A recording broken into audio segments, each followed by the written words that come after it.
ਵਾਹਿਗੁਰੂ ਜੀ ਕਾ ਖਾਲਸਾ, ਵਾਹਿਗੁਰੂ ਜੀ ਕੀ ਫਤਿਹ ਜੀ। ਸਾਰੇ ਵੀਰਾਂ ਭੈਣਾਂ ਨੂੰ ਸਵਾਗਤ ਹੈ ਜੀ ਤੁਹਾਡਾ ਗੁਰਮਤਿ ਕਲਾਸ ਵਿੱਚ। ਜਿਵੇਂ ਕਿ ਆਪ ਜੀ ਨੂੰ ਪਤਾ ਹੈ, ਅਸੀਂ ਸਭ ਮਾਈ ਭਾਈ ਆਨੰਦ ਸਾਹਿਬ ਜੀ ਦੀ ਪਾਵਨ ਬਾਣੀ ਦੀ ਵਿਚਾਰ ਸਾਂਝੀ ਕਰ ਰਹੇ ਹਾਂ।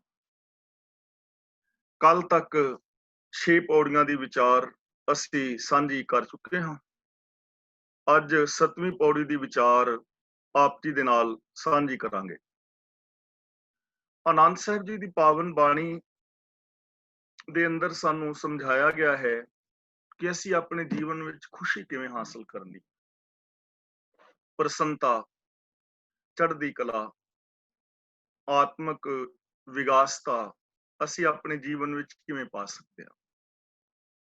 ਇਹ ਹਰ ਇਨਸਾਨ ਦਾ ਹੱਕ ਵੀ ਹੈ ਔਰ ਹਰ ਇਨਸਾਨ ਦਾ ਫਰਜ਼ ਵੀ ਹੈ ਕਿ ਉਹ ਖੁਸ਼ ਰਹੇ, ਆਨੰਦਿਤ ਰਹੇ, ਚੜ੍ਹਦੀ ਕਲਾ ਵਾਲੀ ਜ਼ਿੰਦਗੀ ਜੀਵੇ। ਮਨੁੱਖ ਯਤਨ ਵੀ ਕਰਦਾ ਹੈ ਕਿਉਂਕਿ ਸਾਡੇ ਸਾਰੇ ਯਤਨ ਖੁਸ਼ੀ ਵਾਸਤੇ ਨੇ, ਕਿ ਸਾਡੇ ਜੀਵਨ ਦੇ ਅੰਦਰ ਖੁਸ਼ੀ ਪੈਦਾ ਹੋਵੇ, ਸਾਡੇ ਜੀਵਨ ਦੇ ਅੰਦਰ ਆਨੰਦ ਪੈਦਾ ਹੋਏ। ਕੋਈ ਖੇਤੀਬਾੜੀ ਕਰਦਾ ਹੈ, ਦੁਕਾਨ ਕਰਦਾ ਹੈ, ਵਪਾਰ ਕਰਦਾ ਹੈ, ਜੌਬ ਕਰਦਾ ਹੈ, ਜਾਂ ਧਰਮ ਕਰਮ ਲੋਕ ਕਰਦੇ ਨੇ, ਤਾਂ ਉਹਨਾਂ ਸਾਰਿਆਂ ਦਾ ਮਕਸਦ ਇੱਕ ਹੁੰਦਾ ਹੈ, ਜ਼ਿੰਦਗੀ ਦੇ ਅੰਦਰ ਖੁਸ਼ੀ ਹਾਸਲ ਕਰਨੀ, ਪ੍ਰਸੰਨਤਾ ਹਾਸਲ ਕਰਨੀ। ਪਰ ਫਿਰ ਵੀ ਵੇਖਣ ਵਿੱਚ ਆਉਂਦਾ ਹੈ ਕਿ ਸਾਰੇ ਯਤਨ ਕਰਨ ਦੇ ਬਾਵਜੂਦ ਵੀ ਕਈ ਵਾਰ ਸਾਡੇ ਜੀਵਨ ਵਿੱਚ ਖੁਸ਼ੀਆਂ ਨਹੀਂ ਰਹਿੰਦੀਆਂ।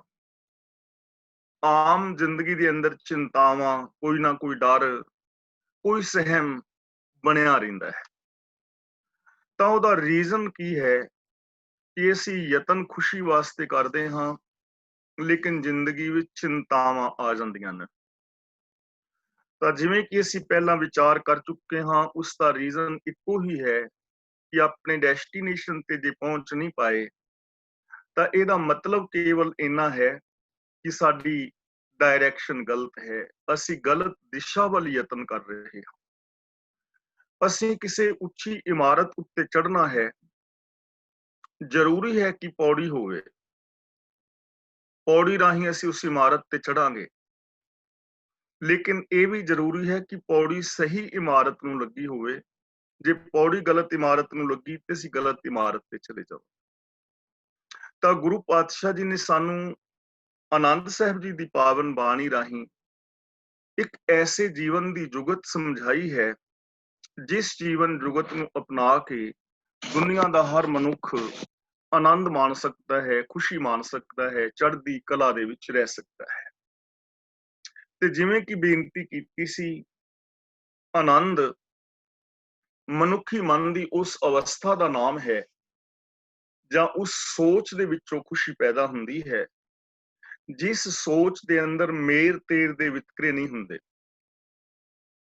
ਜਿੱਥੇ ਹਰ ਫੈਸਲਾ ਗਿਆਨ ਦੇ ਉੱਤੇ ਆਧਾਰਿਤ ਹੁੰਦਾ ਹੈ, ਜਿਸ ਸੋਚ ਦੇ ਅੰਦਰ ਹਰ ਇੱਕ ਵਾਸਤੇ ਇੱਕ ਜੈਸੀ ਭਾਵਨਾ ਹੈ, ਜਿਸ ਸੋਚ ਦੇ ਅੰਦਰ ਆਪਣੇ ਪਰਾਏ ਦੇ ਵਿਤਕਰੇ ਨਹੀਂ, ਔਰ ਜਿੱਥੇ ਜਾ ਕੇ ਬੰਦਾ ਹਰ ਇੱਕ ਦੇ ਅੰਦਰ ਰੱਬ ਦਾ ਨੂਰ ਜ਼ਹੂਰ, ਉਹਦਾ ਜਲਵਾ ਵੇਖਦਾ ਹੈ, ਉਸ ਅਵਸਥਾ ਦਾ ਨਾਮ ਆਨੰਦ ਹੈ।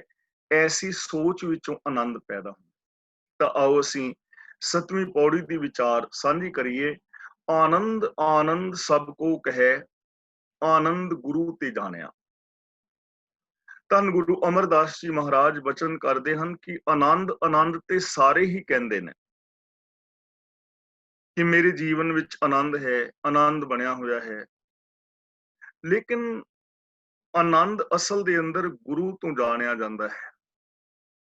ਕਹਿੰਦਾ ਹਰ ਕੋਈ ਹੈ ਕਿ ਮੈਨੂੰ ਖੁਸ਼ੀ ਮਿਲੇ, ਮੈਨੂੰ ਖੁਸ਼ੀ ਮਿਲੇ, ਮੈਂ ਖੁਸ਼ੀ ਚਾਹੁੰਦਾ ਹਾਂ, ਲੇਕਿਨ ਉਹ ਖੁਸ਼ੀ ਮਿਲ ਨਹੀਂ ਪਾਉਂਦੀ।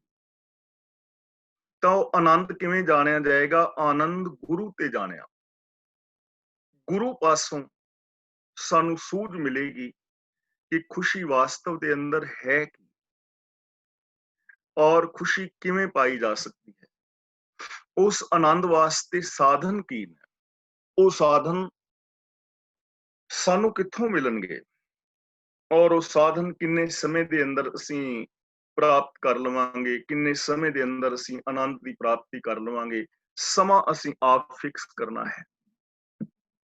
ਆਨੰਦ ਆਨੰਦ ਖੁਸ਼ੀ ਖੁਸ਼ੀ ਦੀ ਗੱਲ ਹਰ ਬੰਦਾ ਕਰਦਾ ਹੈ, ਪਰ ਜਾਣਿਆ ਜਾਏਗਾ ਗੁਰੂ ਪਾਸੋਂ। ਇਸ ਲਈ ਜੇ ਅਸੀਂ ਖੁਸ਼ੀ ਚਾਹੁੰਦੇ ਹਾਂ ਤਾਂ ਸਭ ਤੋਂ ਪਹਿਲੀ ਗੱਲ ਖੁਸ਼ੀ ਵਾਸਤੇ ਇਹ ਹੈ ਕਿ ਅਸੀਂ ਗੁਰੂ ਦੇ ਦੱਸੇ ਰਾਹਾਂ ਤੇ ਤੁਰੀਏ, ਗੁਰੂ ਦੇ ਚਰਨਾਂ ਦੀ ਸ਼ਰਨ ਵਿੱਚ ਆਵੀਏ। ਮਿਸਾਲ ਵਜੋਂ ਜੇ ਸਾਡੇ ਤੋਂ ਕੋਈ ਪੁੱਛੇ ਕਿ ਖੁਸ਼ੀ ਦੀ ਪਰਿਭਾਸ਼ਾ ਕੀ ਹੈ, ਤਾਂ ਖੁਸ਼ੀ ਹਰ ਇੱਕ ਦੀ ਵੱਖਰੀ ਵੱਖਰੀ ਹੋ ਸਕਦੀ ਹੈ, ਲੇਕਿਨ ਆਨੰਦ ਜਾਂ ਖੁਸ਼ੀ ਜੋ ਸदैव ਹੈ, ਖੇੜਾ ਸदैव ਹੈ, ਖੁਸ਼ੀ ਕਹਿੰਦੇ ਕਿਸ ਨੂੰ ਨੇ, ਪ੍ਰਸੰਨਤਾ ਕਹਿੰਦੇ ਕਿਸ ਨੂੰ ਨੇ। ਜੇ ਹੁਣ ਪ੍ਰਸੰਨਤਾ ਦਾ ਪਤਾ ਹੀ ਨਹੀਂ ਕਿ ਪ੍ਰਸੰਨਤਾ ਕਹਿੰਦੇ ਕਿਹਨੂੰ ਨੇ, ਖੁਸ਼ੀ ਕਿਹਨੂੰ ਕਹਿੰਦੇ ਨੇ, ਤਾਂ ਪ੍ਰੋਬਲਮ ਕ੍ਰੀਏਟ ਹੋ ਜਾਏਗੀ ਨਾ ਕਿ ਜਦੋਂ ਪਤਾ ਹੀ ਨਹੀਂ ਕਿ ਖੁਸ਼ੀ ਕਹਿੰਦੇ ਕਿਹਨੂੰ ਨੇ, ਖੁਸ਼ੀ ਦੀ ਡੈਫੀਨੇਸ਼ਨ ਕੀ ਹੈ, ਤਾਂ ਫਿਰ ਅਸੀਂ ਉਸ ਖੁਸ਼ੀ ਨੂੰ ਮਾਣ ਨਹੀਂ ਸਕਾਂਗੇ। ਉਹ ਇਨਸਾਨ ਮਾਣ ਨਹੀਂ ਪਾਏਗਾ ਜਿਹਨੂੰ ਖੁਸ਼ੀ ਦਾ ਪਤਾ ਹੀ ਨਹੀਂ ਹੈ। ਤਾਂ ਬੇਨਤੀ ਕਰਾਂ, ਜੇ ਸੌਖੇ ਜਿਹੇ ਸ਼ਬਦਾਂ ਵਿੱਚ ਅਸੀਂ ਸਮਝਣਾ ਚਾਹੀਏ ਖੁਸ਼ੀ ਕੀ ਹੈ, ਤਾਂ ਅਸੀਂ ਕਹਿ ਸਕਦੇ ਹਾਂ ਸਹਿਜ ਸੁਭਾਵਿਕ ਵਿਕਾਸ ਦਾ ਨਾਮ ਖੁਸ਼ੀ ਹੈ। ਸਹਿਜ ਸੁਭਾਵਿਕ ਵਿਕਾਸ ਦਾ ਨਾਮ ਪ੍ਰਸੰਨਤਾ ਹੈ। ਇਹਨੂੰ ਅਸੀਂ ਐਵੇਂ ਸਮਝ ਸਕਦੇ ਹਾਂ ਛੋਟੀ ਜੀ ਮਿਸਾਲ ਨਾਲ, ਜਿਵੇਂ ਬੱਚਾ ਜਨਮ ਲੈਂਦਾ ਹੈ, ਜਨਮ ਤੋਂ ਬਾਅਦ ਉਹ ਵੱਡਾ ਹੁੰਦਾ ਹੈ, ਮਾਂ-ਬਾਪ ਉਸਨੂੰ ਬਿਠਾਉਣ ਦੀ ਟਰਾਈ ਕਰਦੇ ਨੇ, ਪਰ ਬੱਚੇ ਤੋਂ ਬੈਠਿਆ ਨਹੀਂ ਜਾਂਦਾ। ਪਰ ਇੱਕ ਦਿਨ ਬੱਚਾ ਬਹਿ ਜਾਂਦਾ ਹੈ ਤੇ ਹੱਥ ਛੱਡ ਕੇ ਜਦੋਂ ਬਹਿੰਦਾ ਹੈ ਬੱਚਾ, ਤੇ ਕਿੰਨਾ ਖੁਸ਼ ਹੁੰਦਾ ਹੈ। ਫਿਰ ਉਹ ਬਾਰ-ਬਾਰ ਬਹਿ ਕੇ ਵਿਖਾਉਂਦਾ ਹੈ, ਕਿੰਨੀ ਖੁਸ਼ੀ ਹੋ ਰਹੀ ਹੈ ਨਾ ਉਸਨੂੰ, ਕਿਉਂਕਿ ਸਹਿਜ ਸੁਭਾਵਿਕ ਉਹਦਾ ਵਿਕਾਸ ਹੋਇਆ ਹੈ, ਉਹ ਬਹਿਣਾ ਸਿੱਖ ਗਿਆ ਹੈ। ਫਿਰ ਉਹ ਬੱਚਾ ਖਲੋਣਾ ਸਿੱਖਦਾ ਹੈ, ਬਾਰ-ਬਾਰ ਡਿੱਗਦਾ ਹੈ, ਬਾਰ-ਬਾਰ ਡਿੱਗਦਾ ਹੈ, ਪਰ ਜਦੋਂ ਇੱਕ ਥਾਂ ਤੇ ਖਲੋਂਦਾ ਹੈ ਤਾਂ ਫਿਰ ਉਹਨੂੰ ਖੁਸ਼ੀ ਹੁੰਦੀ ਨਾ, ਬਾਰ-ਬਾਰ ਤੁਹਾਨੂੰ ਖਲੋ ਕੇ ਵਿਖਾਉਂਦਾ ਹੈ, ਫਿਰ ਤੁਰ ਕੇ ਵਿਖਾਉਂਦਾ ਹੈ, ਫਿਰ ਬੋਲ ਕੇ ਵਿਖਾਉਂਦਾ ਹੈ। ਜਿਹੜਾ ਬੋਲ ਉਹਨੂੰ ਬੋਲਣਾ ਹੁੰਦਾ ਹੈ, ਬਾਰ-ਬਾਰ ਉਹਨੂੰ ਬੋਲੀ ਜਾਂਦਾ ਹੈ, ਕਿਉਂਕਿ ਉਹਨੂੰ ਖੁਸ਼ੀ ਹੁੰਦੀ ਹੈ। ਉਸ ਬੱਚੇ ਨੇ ਸਹਿਜ ਸੁਭਾਵਿਕ ਬਹਿਣਾ ਸਿੱਖ ਲਿਆ, ਖਲੋਣਾ ਸਿੱਖ ਲਿਆ, ਤੁਰਨਾ ਸਿੱਖ ਲਿਆ, ਬੋਲਣਾ ਸਿੱਖ ਲਿਆ। ਇਹਦੇ ਵਿੱਚੋਂ ਉਸਨੂੰ ਖੁਸ਼ੀ ਮਿਲ ਰਹੀ ਹੈ। ਇਹ ਹੈ ਸਹਿਜ ਸੁਭਾਵਿਕ ਵਿਕਾਸ। ਉਹੀ ਬੱਚਾ ਜਦੋਂ ਸਕੂਲ ਵਿੱਚ ਜਾਂਦਾ ਹੈ ਤੇ ਸਕੂਲ ਦੇ ਅੰਦਰ ਫਿਰ ਉਹ ਰੇਸ ਵਿੱਚ ਸ਼ਾਮਲ ਹੁੰਦਾ ਹੈ। ਅੱਜ ਉਹ ਫਸਟ ਪ੍ਰਾਈਜ਼ ਲੈ ਕੇ ਆਇਆ ਹੈ, ਜਿੱਤ ਕੇ ਆਇਆ ਹੈ, ਖੁਸ਼ੀ ਹੈ, ਲੇਕਿਨ ਇਹ ਖੁਸ਼ੀ ਨਹੀਂ ਰਹਿ ਗਈ, ਇਹ ਜਿੱਤ ਹੋ ਗਈ, ਕਿਉਂਕਿ ਇਹ ਕਿਸੇ ਨੂੰ ਹਰਾ ਕੇ ਮਿਲੀ ਹੈ। ਤੇ ਕੱਲ ਨੂੰ ਕੋਈ ਦੂਜਾ ਬੱਚਾ ਇਸ ਨੂੰ ਹਰਾ ਦੇਵੇਗਾ ਤਾਂ ਉਹ ਖੁਸ਼ੀ ਖੁਸ਼ੀ ਵਿੱਚ ਨਹੀਂ ਰਹੇਗੀ। ਹੁਣ ਉਹ ਕੰਪੀਟੀਸ਼ਨ ਦੇ ਵਿੱਚ ਹੈ, ਸਹਿਜ ਸੁਭਾਵਿਕ ਨਹੀਂ ਹੈ। ਇਸ ਲਈ ਸਹਿਜ ਸੁਭਾਵਿਕ ਵਿਕਾਸ ਦਾ ਨਾਮ ਖੁਸ਼ੀ ਹੈ, ਜੋ ਕਿਸੇ ਨੂੰ ਦੁੱਖ ਦੇ ਕੇ ਨਹੀਂ ਮਿਲਿਆ। ਜਦੋਂ ਅਸੀਂ ਆਪਣੀ ਜ਼ਿੰਦਗੀ ਵੱਲ ਝਾਤ ਮਾਰਾਂਗੇ, ਬਚਪਨ ਤੋਂ ਲੈ ਕੇ ਹੁਣ ਤੱਕ, ਜੇ ਅਸੀਂ ਸਹਿਜ ਸੁਭਾਵਿਕ ਵਿਕਾਸ ਵੱਲ ਵੇਖੀਏ ਨਾ ਕਿ ਸਾਡਾ ਵਿਕਾਸ ਹੋਇਆ ਹੈ, ਜੇ ਹਰ ਬੰਦਾ ਵੇਖੇ ਵਿਕਾਸ ਵੱਲ ਕਿ ਮੈਂ ਛੋਟਾ ਸਾਂ, ਜਵਾਨ ਹੋਇਆ, ਮੈਂ ਸਕੂਲ ਦੇ ਅੰਦਰ ਪੜ੍ਹਿਆ, ਮੈਂ ਪਹਿਲੀ ਚੋਂ ਦੂਜੀ ਚੋਂ ਪਾਸ ਹੋ ਗਿਆ, 10ਵੀਂ ਚੋਂ ਪਾਸ ਹੋ ਗਿਆ, ਅਗਲੀਆਂ ਕਲਾਸਾਂ ਵਿੱਚ ਪਾਸ ਹੁੰਦਾ ਗਿਆ, ਤਾਂ ਇਹਨਾਂ ਚੀਜ਼ਾਂ ਦੇ ਅੰਦਰ ਖੁਸ਼ੀ ਖੁਸ਼ੀ ਨਜ਼ਰੀ ਪਈ। ਚਾਹੇ ਕਿਸੇ ਨੇ ਦਿਹਾੜੀ ਹੀ ਕੀਤੀ, ਬੇਸ਼ੱਕ ਦਿਹਾੜੀਆਂ ਕਰਨਾ ਔਖਾ ਕੰਮ ਹੈ, ਲੇਕਿਨ ਉਹਨੂੰ ਖੁਸ਼ੀ ਹੋਏਗੀ ਕਿ ਘੱਟ ਤੋਂ ਘੱਟ ਮੈਂ ਕੰਮ ਕਰਨਾ ਸਿੱਖ ਗਿਆ, ਮੈਂ 4 ਪੈਸੇ ਕਮਾਏ, ਉਹਦੇ ਨਾਲ ਮੈਂ ਆਪਣੀ ਰੋਜੀ ਰੋਟੀ ਚਲਾਉਣ ਲੱਗ ਗਿਆ। ਵਿਕਾਸ ਹੈ ਨਾ, ਇਹਨਾਂ ਚੀਜ਼ਾਂ ਤੱਕ ਖੁਸ਼ੀ ਮਿਲੇਗੀ। ਪਰ ਜਦੋਂ ਅਸੀਂ ਕੰਪੇਅਰ ਕਰਾਂਗੇ ਕਿਸੇ ਦੂਜੇ ਨਾਲ ਕਿ ਉਹਦੇ ਕੋਲ ਪੈਸੇ ਜ਼ਿਆਦਾ ਨੇ, ਉਸ ਕੋਲ ਮਕਾਨ ਵੱਡਾ ਹੈ, ਉਸ ਕੋਲ ਕਾਰ ਵੱਡੀ ਹੈ, ਉਹਦੇ ਕੋਲ ਨੌਕਰੀ ਵੱਡੀ ਹੈ, ਉਦੋਂ ਸਾਡੀ ਖੁਸ਼ੀ ਖਤਮ ਹੋ ਜਾਏਗੀ, ਕਿਉਂਕਿ ਹੁਣ ਸਹਿਜ ਸੁਭਾਵਿਕ ਵਿਕਾਸ ਦੀ ਗੱਲ ਨਹੀਂ ਅਸੀਂ ਕਰ ਰਹੇ, ਕੰਪੀਟੀਸ਼ਨ ਦੀ ਕਰ ਰਹੇ ਹਾਂ। ਤਾਂ ਸਹਿਜ ਸੁਭਾਵਿਕ ਵਿਕਾਸ ਦਾ ਨਾਮ ਖੁਸ਼ੀ ਹੈ। ਤਾਂ ਗੁਰੂ ਪਾਤਸ਼ਾਹ ਜੀ ਕਹਿੰਦੇ ਨੇ, ਆਨੰਦ ਆਨੰਦ ਸਭ ਕੋ ਕਹੇ, ਆਨੰਦ ਗੁਰੂ ਤੇ ਜਾਣਿਆ। ਖੁਸ਼ੀ ਖੁਸ਼ੀ ਤੇ ਹਰ ਬੰਦਾ ਕਹਿੰਦਾ ਹੈ ਮੈਨੂੰ ਖੁਸ਼ੀ ਚਾਹੀਦੀ ਹੈ, ਖੁਸ਼ੀ ਚਾਹੀਦੀ ਹੈ, ਪਰ ਅਸਲ ਖੁਸ਼ੀ ਕੀ ਹੈ, ਅਸਲ ਆਨੰਦ ਕੀ ਹੈ, ਇਹ ਗੁਰੂ ਤੋਂ ਜਾਣਿਆ ਜਾਏਗਾ। ਗੁਰੂ ਦੇ ਰਾਹ ਤੇ ਚੱਲ ਕੇ ਸਾਨੂੰ ਸਮਝ ਆਏ। ਤਾਂ ਗੁਰੂ ਜੀ ਕਹਿੰਦੇ ਨੇ, ਜਾਣਿਆ ਆਨੰਦ ਸਦਾ ਗੁਰ ਤੇ, कृपा करे प्यारिया, इनू कृपा नहीं पढ़ना, कृपा पढ़ना है। कृपा और किरपा का अर्थ इको ही है, लेकिन जदों कक्के दे पैर थले अद्धा रारा होए तो उन्होंने किरपा नहीं, उन्होंने कृपा पढ़ना है। कृपा करे प्यारिया कि गुरु तो आनंद जदों जाणिया जांदा है, गुरु दे चरनां दी शरण विच जांदे हां तां गुरु किरपा करदा है, गुरु रहमत करदा है ते गुरु दी रहमत दे अंदरों फिर खुशी बारे समझ आउंदी है कि खुशी वास्तव विच की है। आनंद पाण वास्ते साधन की ने, ਉਹ ਸਾਧਨ ਕਿੱਥੋਂ ਮਿਲਣਗੇ, ਉਹ ਸਾਧਨ ਕਿਵੇਂ ਮਿਲਣਗੇ ਔਰ ਅਸੀਂ ਉਸ ਖੁਸ਼ੀ ਨੂੰ ਕਿੰਨੇ ਸਮੇਂ ਵਿੱਚ ਪਾ ਲਵਾਂਗੇ। ਇਹ ਫਾਰਮੂਲਾ ਅਸੀਂ ਪਹਿਲਾਂ ਵਿਚਾਰ ਚੁੱਕੇ ਹਾਂ ਕਿ ਸਾਡਾ ਡੈਸਟੀਨੇਸ਼ਨ ਕੀ ਹੈ, ਗੋਲ ਕੀ ਹੈ। ਮੰਨ ਲਓ ਸਾਡਾ ਗੋਲ ਹੈ ਖੁਸ਼ ਰਹਿਣਾ, ਆਨੰਦ ਪਾਣਾ, ਇਹ ਸਾਡਾ ਗੋਲ ਹੈ।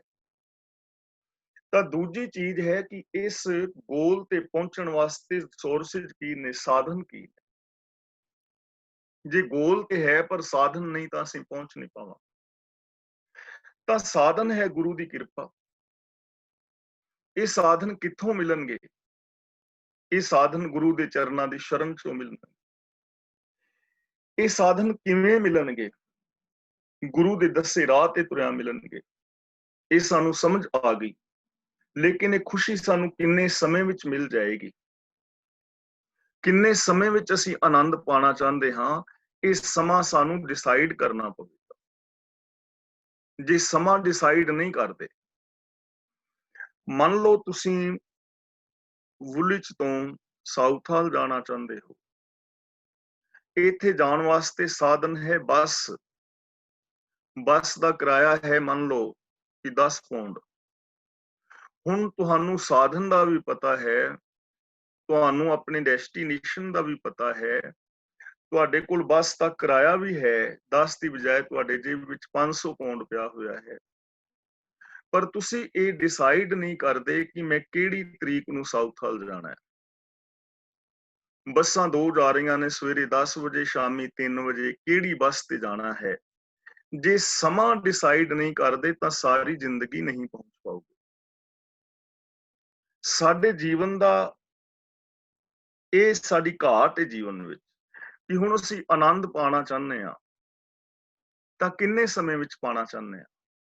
ਅੱਜ, 2 ਘੰਟੇ ਬਾਅਦ, ਸ਼ਾਮ ਨੂੰ, ਕੱਲ ਨੂੰ, ਪਰਸੋਂ ਨੂੰ, ਸਾਲ ਬਾਅਦ, 10 ਸਾਲ ਬਾਅਦ। ਸਮਾਂ ਤਾਂ ਡਿਸਾਈਡ ਕਰਨਾ ਪਵੇਗਾ ਨਾ। ਤੇ ਜੇ ਸਮਾਂ ਡਿਸਾਈਡ ਨਹੀਂ ਕਰਦੇ ਕਿ ਅਸੀਂ ਕਿੰਨੇ ਸਮੇਂ 'ਚ ਕਦੋਂ ਖੁਸ਼ ਹੋਣਾ ਚਾਹੁੰਦੇ ਹਾਂ, ਕਦੋਂ ਤੋਂ ਆਨੰਦ ਵਾਲੀ ਜ਼ਿੰਦਗੀ ਜੀਣੀ ਹੈ, ਤਾਂ ਸਾਰੀ ਜ਼ਿੰਦਗੀ ਵੀ ਨਹੀਂ ਜੀ ਪਾਵਾਂਗੇ। ਇਸ ਲਈ ਸਮਾਂ ਅਸੀਂ ਡਿਸਾਈਡ ਕਰਨਾ ਹੈ, ਗੁਰੂ ਦੇ ਚਰਨਾਂ ਵਿੱਚ ਜਾਣਾ ਹੈ ਤੇ ਗੁਰੂ ਕਰੇਗਾ ਕਿਰਪਾ। ਹੁਣ ਸਵਾਲ ਪੈਦਾ ਹੁੰਦਾ ਹੈ ਵੀ ਗੁਰੂ ਦੀ ਕਿਰਪਾ ਦੀ ਜਿਹੜੀ ਇਹ ਨਿਸ਼ਾਨੀ ਕੀ ਹੈ? ਕਿਰਪਾ ਜਦੋਂ ਕਰੇਗਾ ਤਾਂ ਉਹਦਾ ਰੂਪ ਕੀ ਹੈ? ਇਹ ਤਾਂ ਨਹੀਂ ਕਿ ਗੁਰੂ ਕਹੇਗਾ ਕਿ ਜਾ ਅੱਜ ਤੋਂ ਤੇਰੇ ਜੀਵਨ ਵਿੱਚ ਆਨੰਦ ਹੈ ਤੇ ਆਨੰਦ ਬਣ ਜਾਏਗਾ। ਗੁਰੂ ਨੇ ਸਾਧਨ ਦੱਸਣਾ ਹੈ, ਰਾਹ ਦੱਸਣਾ ਹੈ, ਅਪਣਾਣਾ ਅਸਾਂ ਆਪ ਹੈ, ਜੀਵਨ ਦਾ ਢੰਗ ਦੱਸਣਾ ਹੈ। ਗੁਰੂ ਜਦੋਂ ਕਿਰਪਾ ਕਰੇਗਾ ਤਾਂ ਕੀ ਕਰੇਗਾ? ਕਰ ਕਿਰਪਾ ਕਿਲਵਿਖ ਕੱਟੇ। ਕਿਰਪਾ ਕਰਕੇ ਗੁਰੂ ਸਾਡੀ ਜ਼ਿੰਦਗੀ ਚੋਂ ਪਾਪ ਖਤਮ ਕਰੇਗਾ। ਜ਼ਿੰਦਗੀ ਚੋਂ ਪਾਪ, ਕਿਉਂਕਿ ਦੁੱਖ ਕਿਉਂ ਹੈ, ਪਰੇਸ਼ਾਨੀਆਂ ਕਿਉਂ ਨੇ? ਪਰੇਸ਼ਾਨੀਆਂ, ਚਿੰਤਾਵਾਂ, ਦੁੱਖ ਮਨੁੱਖੀ ਜ਼ਿੰਦਗੀ ਵਿੱਚ ਪਾਪਾਂ ਕਰਕੇ, ਵਿਕਾਰਾਂ ਕਰਕੇ ਨੇ, ਅਪਰਾਧਾਂ ਕਰਕੇ ਨੇ। ਹੁਣ ਜਿਸ ਬੰਦੇ ਦੇ ਜੀਵਨ ਵਿੱਚ ਝੂਠ ਹੈ, ਕੀ ਝੂਠਾ ਬੰਦਾ ਖੁਸ਼ ਰਹਿ ਸਕਦਾ ਹੈ?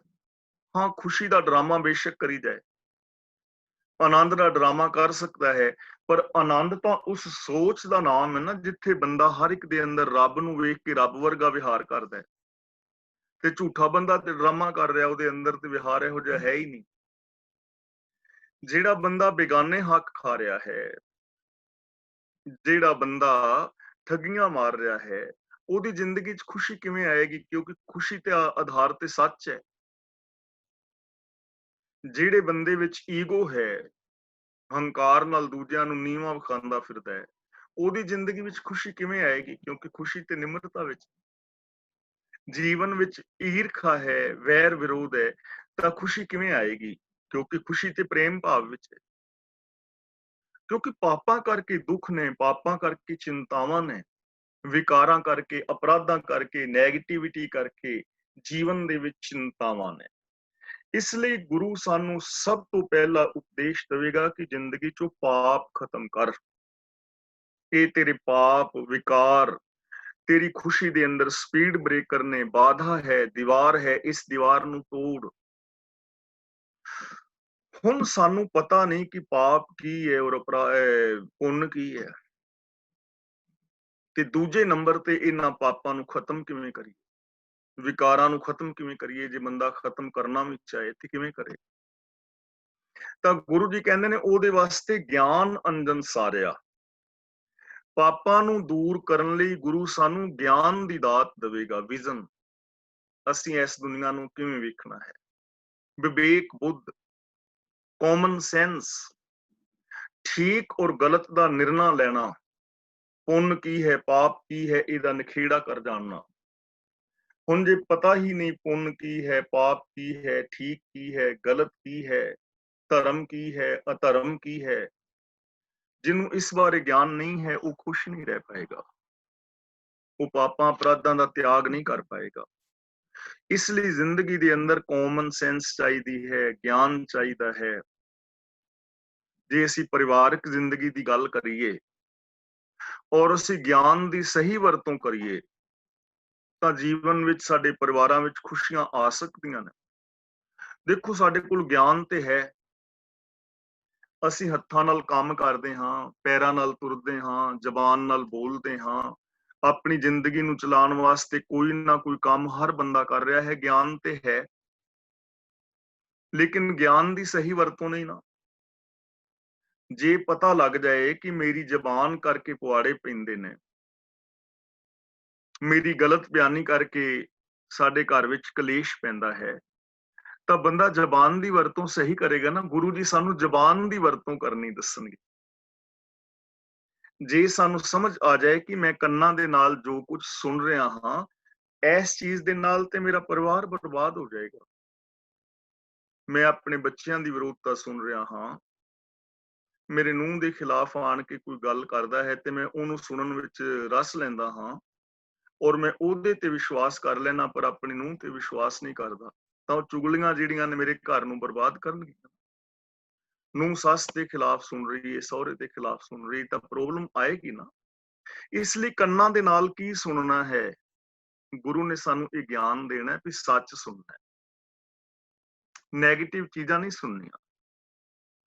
ਗੁਰੂ ਨੇ ਸਾਨੂੰ ਹੱਥਾਂ ਦੇ ਨਾਲ ਕੀ ਕਰਨਾ ਹੈ। ਹੁਣ ਮੈਂ ਸਵੇਰ ਤੋਂ ਲੈ ਕੇ ਸ਼ਰਾਬ ਪੀ ਰਿਹਾ ਤੇ ਖੁਸ਼ੀ ਕਿਵੇਂ ਜ਼ਿੰਦਗੀ 'ਚ ਰਹੇਗੀ? ਇਹਨੂੰ ਕਹਿੰਦੇ ਨੇ ਗਿਆਨ ਅੰਜਨ ਸਾਰਿਆ, ਗਿਆਨ ਦੀ ਸਹੀ ਵਰਤੋਂ। ਗਿਆਨ ਦੀ ਸਹੀ ਵਰਤੋਂ ਦੇ ਨਾਲ ਪਾਪ ਖਤਮ ਹੋਣਗੇ, ਤੇ ਜਦੋਂ ਜ਼ਿੰਦਗੀ ਵਿੱਚ ਪਾਪ ਖਤਮ ਹੋਣਗੇ, ਸ਼ੁਭ ਕਰਮ ਆਉਣਗੇ, ਉਦੋਂ ਜੀਵਨ ਵਿੱਚ ਖੁਸ਼ੀ ਪੈਦਾ ਹੋਏਗੀ, ਪਰਿਵਾਰ ਵਿੱਚ ਖੁਸ਼ਹਾਲੀ ਆਏਗੀ, ਸਮਾਜ ਅੰਦਰ ਖੁਸ਼ੀਆਂ ਫੈਲਣਗੀਆਂ। ਦੇਖੋ ਕਿੰਨੇ ਸੌਖੇ ਤਰੀਕੇ ਦੇ ਨਾਲ ਗੁਰੂ ਜੀ ਸਾਨੂੰ ਸਮਝਾ ਰਹੇ ਨੇ। ਕਰ ਕਿਰਪਾ ਕਿਲਵਿਖ ਕੱਟੇ, ਗਿਆਨ ਅੰਜਨ ਸਾਰਿਆ। ਤੇ ਜਿਨ੍ਹਾਂ ਦੇ ਅੰਦਰ ਗਿਆਨ ਪੈਦਾ ਹੋ ਜਾਏਗਾ, ਜਿਹੜੇ ਗਿਆਨ ਦੀ ਸਹੀ ਵਰਤੋਂ ਕਰਨਗੇ, ਉਹਨਾਂ ਨੂੰ ਫਿਰ ਕੀ ਮਿਲੇਗਾ ਜੀ? ਉਹਨਾਂ ਦੀ ਨਿਸ਼ਾਨੀ ਕੀ ਹੋਏਗੀ? ਅੰਦਰੋਂ ਜਿਨਕਾ ਮੋਹ ਟੁੱਟਾ, ਉਹਨਾਂ ਦੀ ਜ਼ਿੰਦਗੀ ਚੋਂ ਮੋਹ ਖਤਮ ਹੋ ਜਾਏਗਾ। ਮੋਹ ਖਤਮ ਹੋ ਜਾਏਗਾ। ਦੇਖੋ, ਜਿੱਥੇ ਮੋਹ ਹੁੰਦਾ ਹੈ ਨਾ, ਮੋਹ ਵਾਸਤੇ ਬੰਦਾ ਸਿਰਫ ਆਪਣੇ ਲਈ ਸੋਚਦਾ ਹੈ। ਮੈਨੂੰ ਆਪਣੇ ਸਰੀਰ ਦਾ, ਪਰਿਵਾਰ ਦਾ ਮੋਹ ਹੈ, ਤਾਂ ਮੈਂ ਸਾਰੀਆਂ ਖੁਸ਼ੀਆਂ ਆਪਣੇ ਵਾਸਤੇ ਸੋਚਾਂਗਾ, ਮੈਨੂੰ ਮਿਲਣ। ਬਾਕੀ ਕਲਾਸ ਵਾਲੇ ਵੀਰ ਭੈਣਾਂ ਜਾਣ ਜਿੱਧਰ ਜਾਂਦੇ ਨੇ, ਮੈਨੂੰ ਖੁਸ਼ੀ ਚਾਹੀਦੀ, ਮੈਨੂੰ ਗਰਮ ਪ੍ਰਸ਼ਾਦਾ ਮਿਲ ਜਾਏ, ਮੈਨੂੰ ਦੁੱਧ ਦਾ ਗਲਾਸ ਮਿਲ ਜਾਏ, ਬਾਕੀ ਰਹਿੰਦੇ ਨੇ ਰਹਿ ਜਾਣ, ਮੈਨੂੰ ਫਰੂਟ ਮਿਲ ਜਾਏ। ਤੇ ਜੇ ਹਰ ਇੱਕ ਦੀ ਸੋਚ ਐਸੀ ਬਣ ਜਾਏ ਤੇ ਕੀ ਬਣੇਗਾ? ਐਸੀ ਸੋਚ ਬਣ ਜਾਏ ਤੇ ਫਿਰ ਕੀ ਬਣੇਗਾ? ਐਸੀ ਸੋਚ ਰਾਹੀਂ ਖੁਸ਼ੀ ਨਹੀਂ ਪੈਦਾ ਹੋ ਸਕਦੀ। ਖੁਸ਼ੀ ਪੈਦਾ ਹੋਣੀ ਹੈ, ਸਵਾਰਥ ਖਤਮ ਹੋਵੇ, ਸੈਲਫਿਸ਼ਨੈਸ ਇਸ ਦੁਨੀਆ ਵਿੱਚ ਮਨੁੱਖਤਾ ਦਾ ਸਭ ਤੋਂ ਵੱਡਾ ਦੁਸ਼ਮਣ ਹੈ। ਸੈਲਫਿਸ਼ਨੈਸ, ਮੋਹ, ਸਵਾਰਥ, ਕਿਉਂਕਿ ਸਵਾਰਥੀ ਮਨੁੱਖ ਆਪਣੀ ਖੁਸ਼ੀ ਵਾਸਤੇ ਦੂਜਿਆਂ ਨੂੰ ਦੁੱਖਾਂ ਵਿੱਚ ਧਕੇਲਣ ਤੋਂ ਸੰਕੋਚ ਨਹੀਂ ਕਰਦਾ। ਸਵਾਰਥੀ ਮਨੁੱਖ ਆਪਣੀ ਜ਼ਿੰਦਗੀ ਵਿੱਚ ਫੁੱਲ ਪੈਦਾ ਕਰਨ ਲਈ ਦੂਜਿਆਂ ਦੇ ਰਾਹਾਂ ਵਿੱਚ ਕੰਡੇ ਬੀਜੇਗਾ।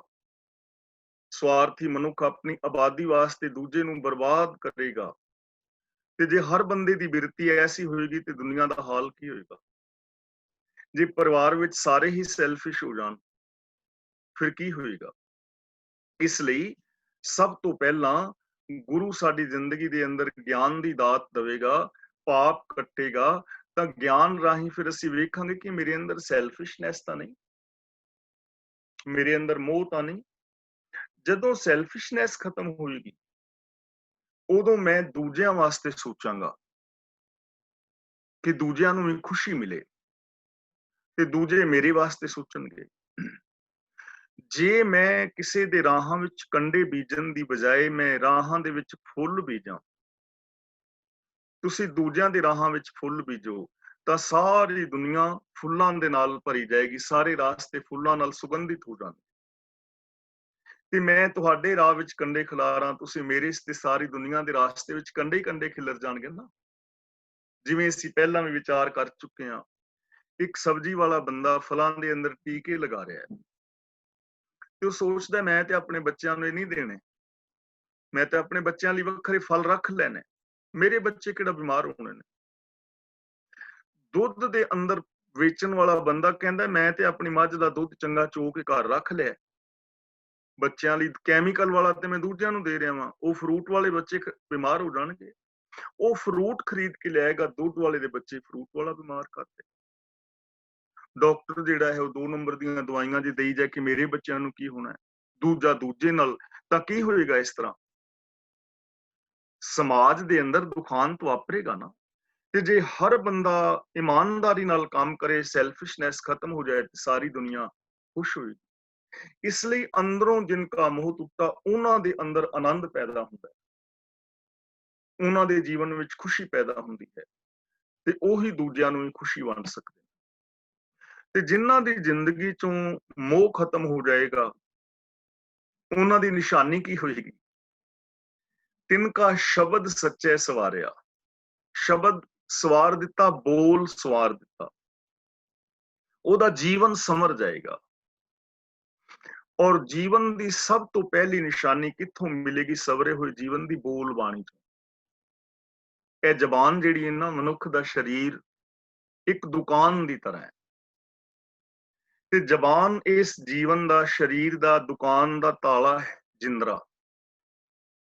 ਜਦੋਂ ਜਿੰਦਰਾ ਖੁੱਲਦਾ ਹੈ ਤੇ ਪਤਾ ਲੱਗਦਾ ਨਾ ਕਿ ਇਸ ਦੁਕਾਨ ਦੇ ਅੰਦਰ ਕੀ ਹੈ, ਨਹੀਂ ਤੇ ਦੁਕਾਨ ਬੰਦ ਵਿੱਚ ਪਤਾ ਹੀ ਨਹੀਂ ਲੱਗਣਾ। ਜਦੋਂ ਜਿੰਦਰਾ ਖੁੱਲੇਗਾ, ਜ਼ਬਾਨ ਰਾਹੀਂ ਬੰਦਾ ਬੋਲੇਗਾ ਤਾਂ ਪਤਾ ਲੱਗੇਗਾ ਕਿ ਇਹ ਦੁਕਾਨ ਹੀਰਿਆਂ ਦੀ ਹੈ ਕਿ ਕੋਲਿਆਂ ਦੀ ਹੈ। ਬੋਲੇਗਾ ਕੀ? ਉਹਦੀ ਬੋਲ ਬਾਣੀ ਚੋਂ ਪਤਾ ਲੱਗੇਗਾ ਕਿ ਬੰਦਾ ਖੜਾ ਕਿੱਥੇ ਹੈ। ਇਹ ਗੱਲ ਵੱਖਰੀ ਹੈ ਕਿ ਬੰਦਾ ਆਪਣੇ ਬੋਲਾਂ ਬਾਰੇ ਨਹੀਂ ਸੋਚਦਾ ਕਿ ਮੈਂ ਕੀ ਬੋਲ ਰਿਹਾ, ਪਰ ਦੁਨੀਆ ਨੂੰ ਤੁਹਾਡੇ ਬੋਲਦਿਆਂ ਹੀ ਪਤਾ ਲੱਗ ਜਾਣਾ ਹੈ ਕਿ ਤੁਸੀਂ ਕਿੱਥੋਂ ਬੋਲ ਰਹੇ ਹੋ, ਮੈਂ ਕਿੱਥੋਂ ਬੋਲ ਰਿਹਾ ਹਾਂ। ਮੇਰੇ ਬੋਲਣ ਤੋਂ ਹੀ ਸਮਝ ਲੱਗ ਜਾਣੀ ਹੈ। ਦੇਖੋ, ਜੇ ਮੈਂ ਹੁਣ ਇੱਥੇ ਵਿਚਾਰ ਕਰ ਰਿਹਾ ਨਾ ਗੁਰਬਾਣੀ ਦੀ, ਬਾਈ ਦੀ ਵੇ ਮੈਂ ਤੁਹਾਨੂੰ ਇਮੋਸ਼ਨਲ ਬਲੈਕਮੇਲ ਕਰਨ ਦੀ ਟਰਾਈ ਕਰਾਂ ਤਾਂ ਮੇਰੇ ਬੋਲਾਂ ਤੋਂ ਨਾਲ ਦੇ ਨਾਲ ਤੁਹਾਨੂੰ ਪਤਾ ਲੱਗ ਜਾਣਾ ਹੈ ਕਿ ਇਸ ਬੰਦੇ ਦੀ ਭਾਵਨਾ ਇਹ ਹੈ। ਬੇਸ਼ੱਕ ਮੈਂ ਗੁਰਬਾਣੀ ਦੀ ਗੱਲ ਕਰ ਰਿਹਾ, ਪਰ ਇਹਦੇ ਪਿੱਛੇ ਮੇਰੀ ਭਾਵਨਾ ਜ਼ਰੂਰ ਝਲਕੇਗੀ। ਤੁਸੀਂ ਕਿਸੇ ਬੰਦੇ ਨੂੰ ਸਲਾਹ ਦੇ ਰਹੇ ਹੋ ਤੇ ਜਿਹੜਾ ਨਾਲ ਖੜਾ ਹੋਏਗਾ ਨਾ, ਉਹਨੂੰ ਤੁਹਾਡੀ ਭਾਵਨਾ ਦਾ ਪਤਾ ਲੱਗ ਜਾਏਗਾ ਕਿ ਇਹ ਕਿਸ ਭਾਵਨਾ ਨਾਲ ਸਲਾਹ ਦੇ ਰਿਹਾ ਹੈ। ਚੰਗੀ ਭਾਵਨਾ ਵੀ ਹੋ ਸਕਦੀ, ਮਾੜੀ ਵੀ। ਮੇਰੇ ਕਦਾਚਿਤ ਭਾਵ ਨਹੀਂ ਕਿ ਕਿਸੇ ਨੂੰ ਸਲਾਹ ਨਾ ਦਿਓ, ਲੇਕਿਨ ਸਵਾਰਥ ਤੋਂ ਉੱਤੇ ਉੱਠ ਕੇ ਬੋਲਾਂ ਤੋਂ ਪਤਾ ਲੱਗੇਗਾ, ਉਹਦੇ ਬੋਲ ਸੰਵਰ ਜਾਣਗੇ। ਤੇ ਦੇਖੋ, ਜੇ ਬੰਦਾ ਆਪਣੀ ਜ਼ਬਾਨ ਤੇ ਕੰਟਰੋਲ ਕਰ ਲਵੇ, 95% ਇਹਦੀਆਂ ਸਮੱਸਿਆਵਾਂ ਦਾ ਹੱਲ ਹੋ ਜਾਏਗਾ। ਜੇ ਜ਼ਬਾਨ ਨਾਲ ਇਹ ਸੱਚੇ ਬੋਲ ਬੋਲੇ, ਪਿਆਰ ਵਾਲੇ ਬੋਲ ਬੋਲੇ, ਪੋਜ਼ਿਟਿਵ ਬੋਲ ਬੋਲੇ, ਤਾਂ ਇਹਦੀ ਜ਼ਿੰਦਗੀ ਬਿਲਕੁਲ ਬਦਲ ਜਾਏਗੀ। ਤੁਸੀਂ ਮਹੀਨਾ 2 ਮਹੀਨੇ ਟਰਾਈ ਕਰੋ ਕਿ ਨੈਗੇਟਿਵ ਬੋਲਣਾ ਛੱਡ ਦਿਓ। ਨਾ ਸ਼ਬਦ ਸਟ੍ਰੈਸ ਸ਼ਬਦ, ਪਰੇਸ਼ਾਨੀ, ਮੇਰਾ ਮੂਡ ਠੀਕ ਨਹੀਂ, ਬੱਚੇ ਬੜਾ ਪਰੇਸ਼ਾਨ ਕਰਦੇ ਨੇ, ਜਾਂ ਇਹੋ ਜਿਹੀਆਂ ਚੀਜ਼ਾਂ, ਇਹ ਜਿਹੜੇ ਨੈਗੇਟਿਵ ਬੋਲ ਨੇ 1 ਮਹੀਨੇ ਵਾਸਤੇ ਬੰਦ ਕਰਕੇ ਦੇਖੋ।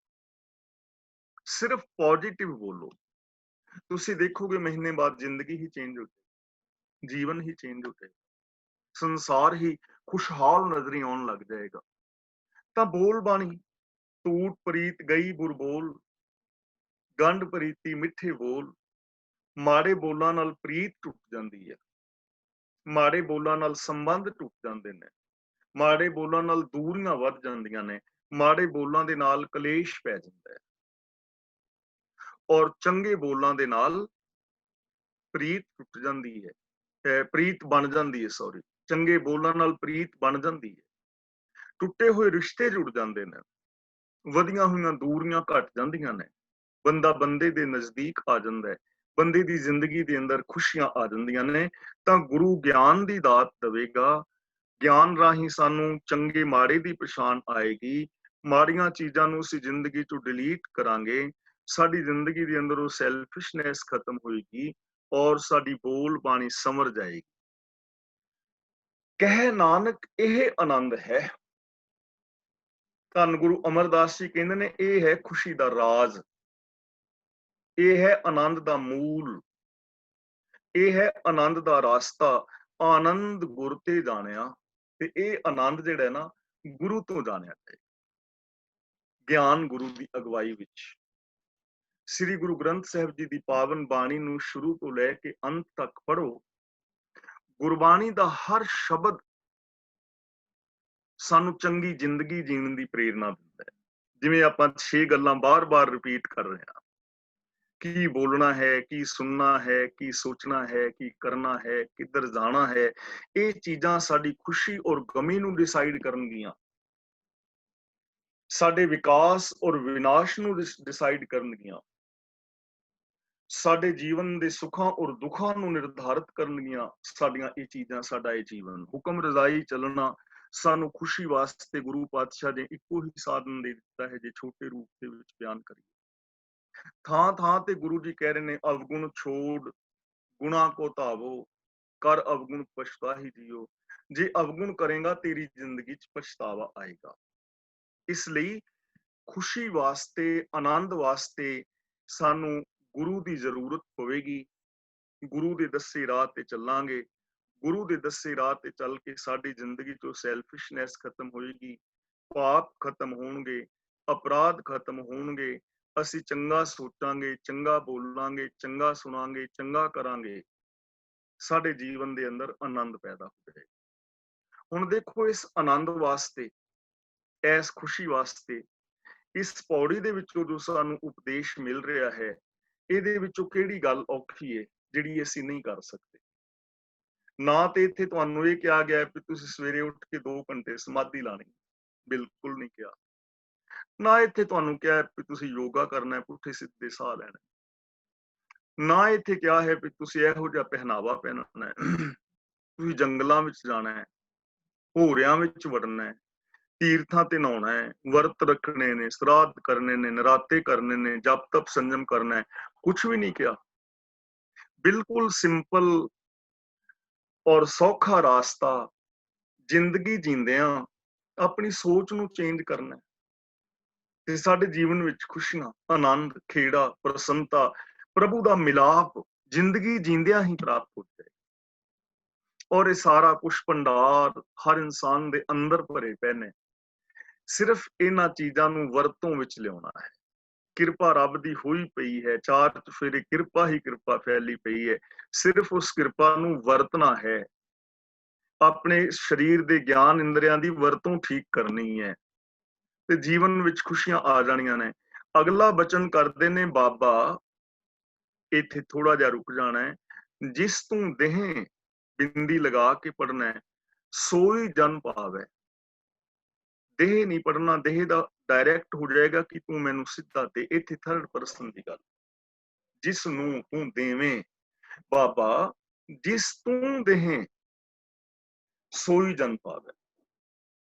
ਹੇ ਮਾਲਕ, ਜਿਸ ਨੂੰ ਤੂੰ ਇਹ ਦਾਤ ਦੇਣਾ ਹੈ, ਉਹ ਇਹ ਦਾਤ ਪਾ ਲੈਂਦਾ ਹੈ। ਹੁਣ ਇੱਥੇ ਸਾਨੂੰ ਕਨਫਿਊਜ਼ਨ ਹੁੰਦੀ ਹੈ ਆਣ ਕੇ ਨਾ, ਕਿ ਜਿਸ ਨੂੰ ਰੱਬ ਦੇਵੇਗਾ ਉਹ ਪਾ ਲਵੇਗਾ। ਜਿਸ ਨੂੰ ਰੱਬ ਦੇਵੇਗਾ, ਇਹਦਾ ਮਤਲਬ ਰੱਬ ਨੇ ਸਾਨੂੰ ਖੁਸ਼ੀ ਨਹੀਂ ਦਿੱਤੀ ਤੇ ਦੋਸ਼ੀ ਕੌਣ ਹੋਇਆ? ਦੋਸ਼ੀ ਤੇ ਫਿਰ ਰੱਬ ਹੀ ਹੋਇਆ ਨਾ। ਚੋਰੀਆਂ ਅਸੀਂ ਕਰ ਰਹੇ ਹਾਂ ਤੇ ਦੋਸ਼ੀ ਰੱਬ ਹੋਇਆ ਕਿ ਸਾਡੇ ਤੋਂ ਚੋਰੀਆਂ ਕਰਾ ਰਿਹਾ ਹੈ। ਗੱਲ ਇਹ ਹੈ ਕਿ ਖੁਸ਼ੀ ਚਾਹੁੰਦਾ ਕੌਣ ਹੈ? ਰੱਬ ਉਸੇ ਨੂੰ ਦੇਵੇਗਾ ਨਾ। ਜਿਹੜਾ ਖੁਸ਼ੀ ਚਾਹੁੰਦਾ ਹੈ, ਰੱਬ ਉਸੇ ਨੂੰ ਖੁਸ਼ੀ ਦੇਵੇਗਾ। ਤੇ ਜੇ ਅਸੀਂ ਖੁਸ਼ੀ ਚਾਹੁੰਦੇ ਹੀ ਨਹੀਂ ਤੇ ਫਿਰ ਕਿਵੇਂ ਦੇਵੇ? ਗੁਰਦੇਵ ਨੇ ਪਾਵਨ ਬਾਣੀ ਵਿੱਚ ਬਚਨ ਕੀਤਾ ਹੈ, ਕਬੀਰ ਸਾਚਾ ਸਤਿਗੁਰ ਕਿਆ ਕਰੇ, ਜੋ ਸਿੱਖਾਂ ਮੈਂ ਚੂਕ, ਅੰਧੇ ਏਕ ਨਾ ਲੱਗ ਗਈ, ਜੋ ਬਾਂਸ ਵਜਾਈਏ ਫੂਕ। ਸੱਚਾ ਸਤਿਗੁਰੂ ਕੀ ਕਰੇਗਾ? ਜੇ ਸਿੱਖ ਦੇ ਅੰਦਰ ਕਮੀ ਹੋਵੇ ਤੇ ਸਿੱਖ ਉਸ ਕਮੀ ਨੂੰ ਸੁਧਾਰਨਾ ਹੀ ਨਾ ਚਾਹੇ ਤਾਂ ਗੁਰੂ ਉੱਥੇ ਕੀ ਕਰ ਸਕਦਾ? ਕੁਝ ਵੀ ਨਹੀਂ। ਹੁਣ ਦੇਖੋ, ਇਹ ਚੀਜ਼ ਨੂੰ ਅਸੀਂ ਬੜੇ ਗੌਰ ਨਾਲ ਵਿਚਾਰੀਏ। ਬਾਬਾ ਪ੍ਰਿਥੀਆ ਹੈ ਤੇ ਸਾਹਿਬ ਸ੍ਰੀ ਗੁਰੂ ਅਰਜਨ ਦੇਵ ਜੀ ਨੇ, ਮਾਤਾ ਪਿਤਾ ਦੋਵਾਂ ਦੇ ਇੱਕ ਨੇ, ਗੁਰੂ ਦੋਵਾਂ ਦਾ ਇੱਕ ਹੈ, ਲੇਕਿਨ ਪ੍ਰਿਥੀ ਦੇ ਅੰਦਰ ਕੋਈ ਫਰਕ ਪਿਆ? ਪ੍ਰਿਥੀ ਦੀ ਸੋਚ ਦੇਖ ਲਓ ਕਿ 6ਵੇਂ ਪਾਤਸ਼ਾਹ ਦੇ ਉੱਤੇ ਜਾਨਲੇਵਾ ਹਮਲੇ ਉਹਨੇ 2-3 ਵਾਰੀ ਕਰਵਾਏ ਨੇ, ਅਸੀਂ ਇਤਿਹਾਸ ਵਿੱਚ ਪੜ੍ਹਦੇ ਹਾਂ। ਗੁਰੂ ਅਰਜਨ ਦੇਵ ਦੇ ਉੱਤੇ ਕਿਵੇਂ ਉਹ, ਜਦੋਂ ਗੁਰੂ ਰਾਮਦਾਸ ਜੀ ਦੇ ਅੰਤਮ ਗੋਇੰਦਵਾਲ ਸਾਹਿਬ ਦੇ ਅੰਦਰ ਪੱਗ ਦਾ ਜਿਹੜਾ ਇਤਿਹਾਸਕਾਰ ਲਿਖਦੇ ਨਾ, ਉਹ ਕਹਿੰਦਾ ਪੱਗ ਦਾ ਹੱਕ ਮੇਰਾ ਹੈ, ਤਾਂ ਗੁਰੂ ਸਾਹਿਬ ਨੇ ਪੱਗ ਉਹਨਾਂ ਨੂੰ ਦਿੱਤੀ ਵੀ ਵੱਡਾ ਭਰਾ ਹੈ, ਲੇਕਿਨ ਗੁਰਿਆਈ ਗੱਦੀ ਤਾਂ ਗੁਰੂ ਅਰਜਨ ਦੇਵ ਕੋਲੇ, ਪਰ ਉਹ ਗੁਰਿਆਈ ਗੱਦੀ ਤੇ ਵੀ ਆਪਣਾ ਹੱਕ ਸਮਝਦਾ ਹੈ। ਫਿਰ ਇੱਥੇ ਹੀ ਬਸ ਨਹੀਂ, ਦੇਖੋ ਸੁਲਹੀ ਖਾਨ ਨੂੰ ਚੜਾ ਕੇ ਲਿਆ ਰਿਹਾ ਹੈ, ਜਹਾਂਗੀਰ ਦੇ ਕੋਲ ਸ਼ਿਕਾਇਤਾਂ ਕਰ ਰਿਹਾ ਹੈ ਬਾਬਾ ਪ੍ਰਿਥੀਆ, ਔਰ ਤਤੀ ਤਵੀ ਤੱਕ ਪਹੁੰਚਾਉਣ ਵਿੱਚ ਜਿੱਥੇ ਦੂਜੇ ਲੋਕਾਂ ਦਾ ਗੰਗੂਰ ਚੰਦੂਰਾਂ ਦਾ ਹੱਥ ਹੈ, ਉੱਥੇ ਬਾਬੇ ਪ੍ਰਿਥੀ ਦਾ ਵੀ ਨਾਲ ਹੱਥ, ਗੁਰੂ ਦਾ ਪੁੱਤਰ, ਗੁਰੂ ਦਾ ਭਰਾ, ਲੇਕਿਨ ਐ ਨਹੀਂ ਨਾ ਸਮਝ ਪਾਇਆ। ਤਾਂ ਗੁਰੂ ਤਾਂ ਦੇ ਰਿਹਾ, ਪਰ ਜੇ ਸਿੱਖ ਲੈਣਾ ਹੀ ਨਾ ਚਾਹੇ, ਹੁਣ ਬਾਬਾ ਸ੍ਰੀ ਚੰਦ ਜੀ ਨੇ, ਜੇ ਉਹ ਲੈਣਾ ਹੀ ਨਾ ਚਾਹਣ, ਗੁਰੂ ਦੇ ਪੁੱਤਰ ਨੇ ਨਾ, ਨਹੀਂ ਅਪਣਾਇਆ ਸਿੱਖ ਨੂੰ, ਕਹਿੰਦੇ ਮੈਂ ਤੇ ਸਿਰ 'ਚ ਸੁਆਹ ਪਾ ਕੇ ਰੱਖਣੀ, ਨਹੀਂ ਅਪਣਾਇਆ ਤਾਂ ਨਹੀਂ ਅਪਣਾਇਆ। ਗੱਲ ਤਾਂ ਡਿਪੈਂਡ ਕਰੇਗੀ ਨਾ ਵੀ ਜੋ ਗੁਰੂ ਸਾਨੂੰ ਸਿੱਖਿਆ ਦੇ ਰਿਹਾ ਹੈ, ਉਹਨੂੰ ਅਸੀਂ ਮੰਨਣਾ ਵੀ ਚਾਹੁੰਦੇ ਹਾਂ ਕਿ ਨਹੀਂ। ਤੇ ਜੇ ਮੰਨਣਾ ਹੀ ਨਾ ਚਾਹੀਏ ਤਾਂ ਫਿਰ ਕੀ ਹੋਏਗਾ? ਕੁਝ ਵੀ ਨਹੀਂ। ਖੁਸ਼ੀ ਵਾਸਤੇ ਜੋ ਰਿਕੁਆਇਰਮੈਂਟ ਹੈ ਉਹ ਤਾਂ ਪੂਰੀ ਕਰਨੀ ਪਵੇਗੀ। ਜੇ ਕੋਈ ਡਾਕਟਰ ਲੱਗਣਾ ਚਾਹੇ ਕਿ ਮੈਂ ਹਸਪੀਟਲ ਵਿੱਚ ਨੌਕਰੀ ਚਾਹਨਾ ਡਾਕਟਰ ਦੀ, ਤਾਂ ਉਹਨੂੰ ਭਾਈ ਪੜ੍ਹਨਾ ਤੇ ਪੈਣਾ ਨਾ, ਰਿਕੁਆਇਰਮੈਂਟ ਤੇ ਪੂਰੀ ਕਰੇਗਾ ਨਾ, ਕੋਰਸ ਕਰੇਗਾ ਡਾਕਟਰੀ ਦਾ, ਤੇ MBBS ਕਰੇਗਾ, MD MS ਕਰੇਗਾ, ਤਾਂ ਹੀ ਹੈ ਨਾ।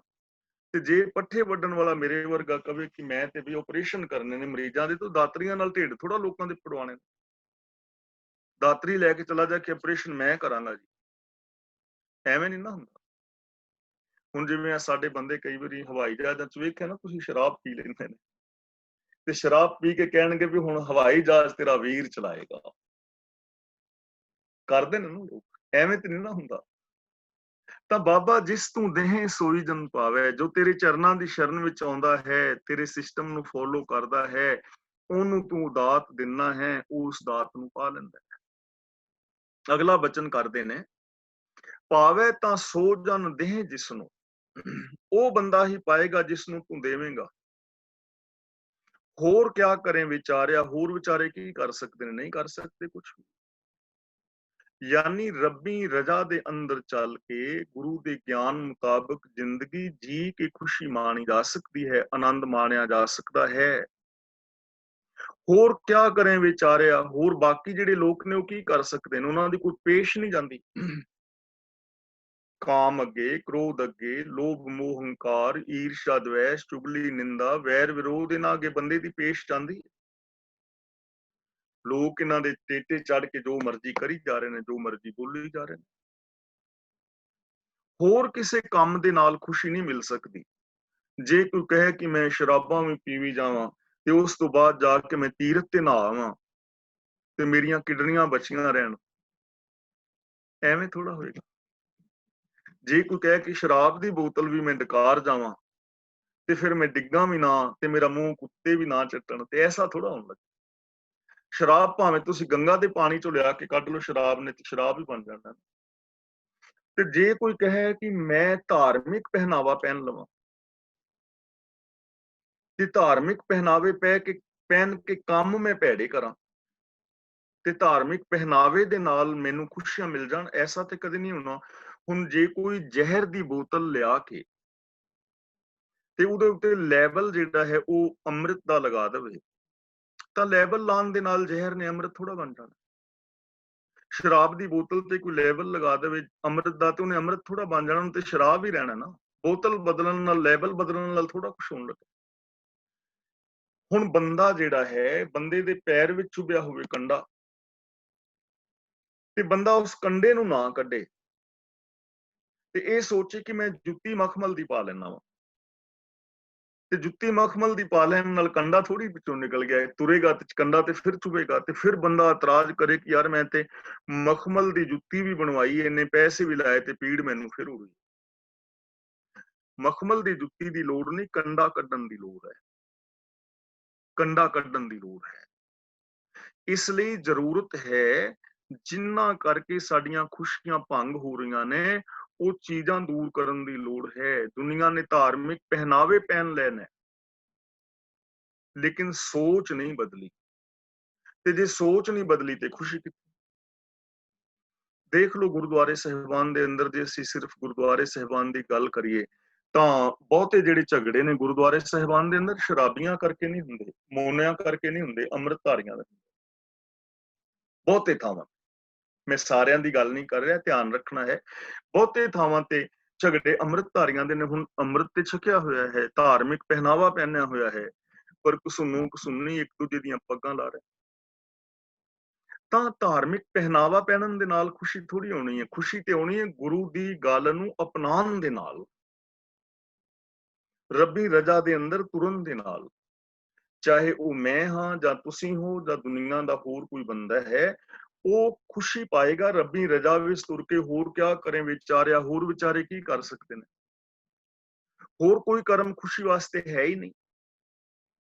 ਜੇ ਤਾਂ ਨਰਾਤੇ ਰੱਖ ਕੇ ਖੁਸ਼ੀ ਆਉਂਦੀ ਹੁੰਦੀ ਤਾਂ ਫਿਰ ਤਾਂ ਇੰਡੀਆ ਦੀਆਂ ਸਾਰੀਆਂ ਬੀਬੀਆਂ ਘੱਟ ਤੋਂ ਘੱਟ ਖੁਸ਼ ਹੋਣੀਆਂ ਚਾਹੀਦੀਆਂ ਸੀ, ਕਿਉਂਕਿ ਕਰੀਬ ਕਰੀਬ ਸਾਰੀਆਂ ਭੈਣਾਂ ਨਰਾਤੇ ਰੱਖਦੀਆਂ।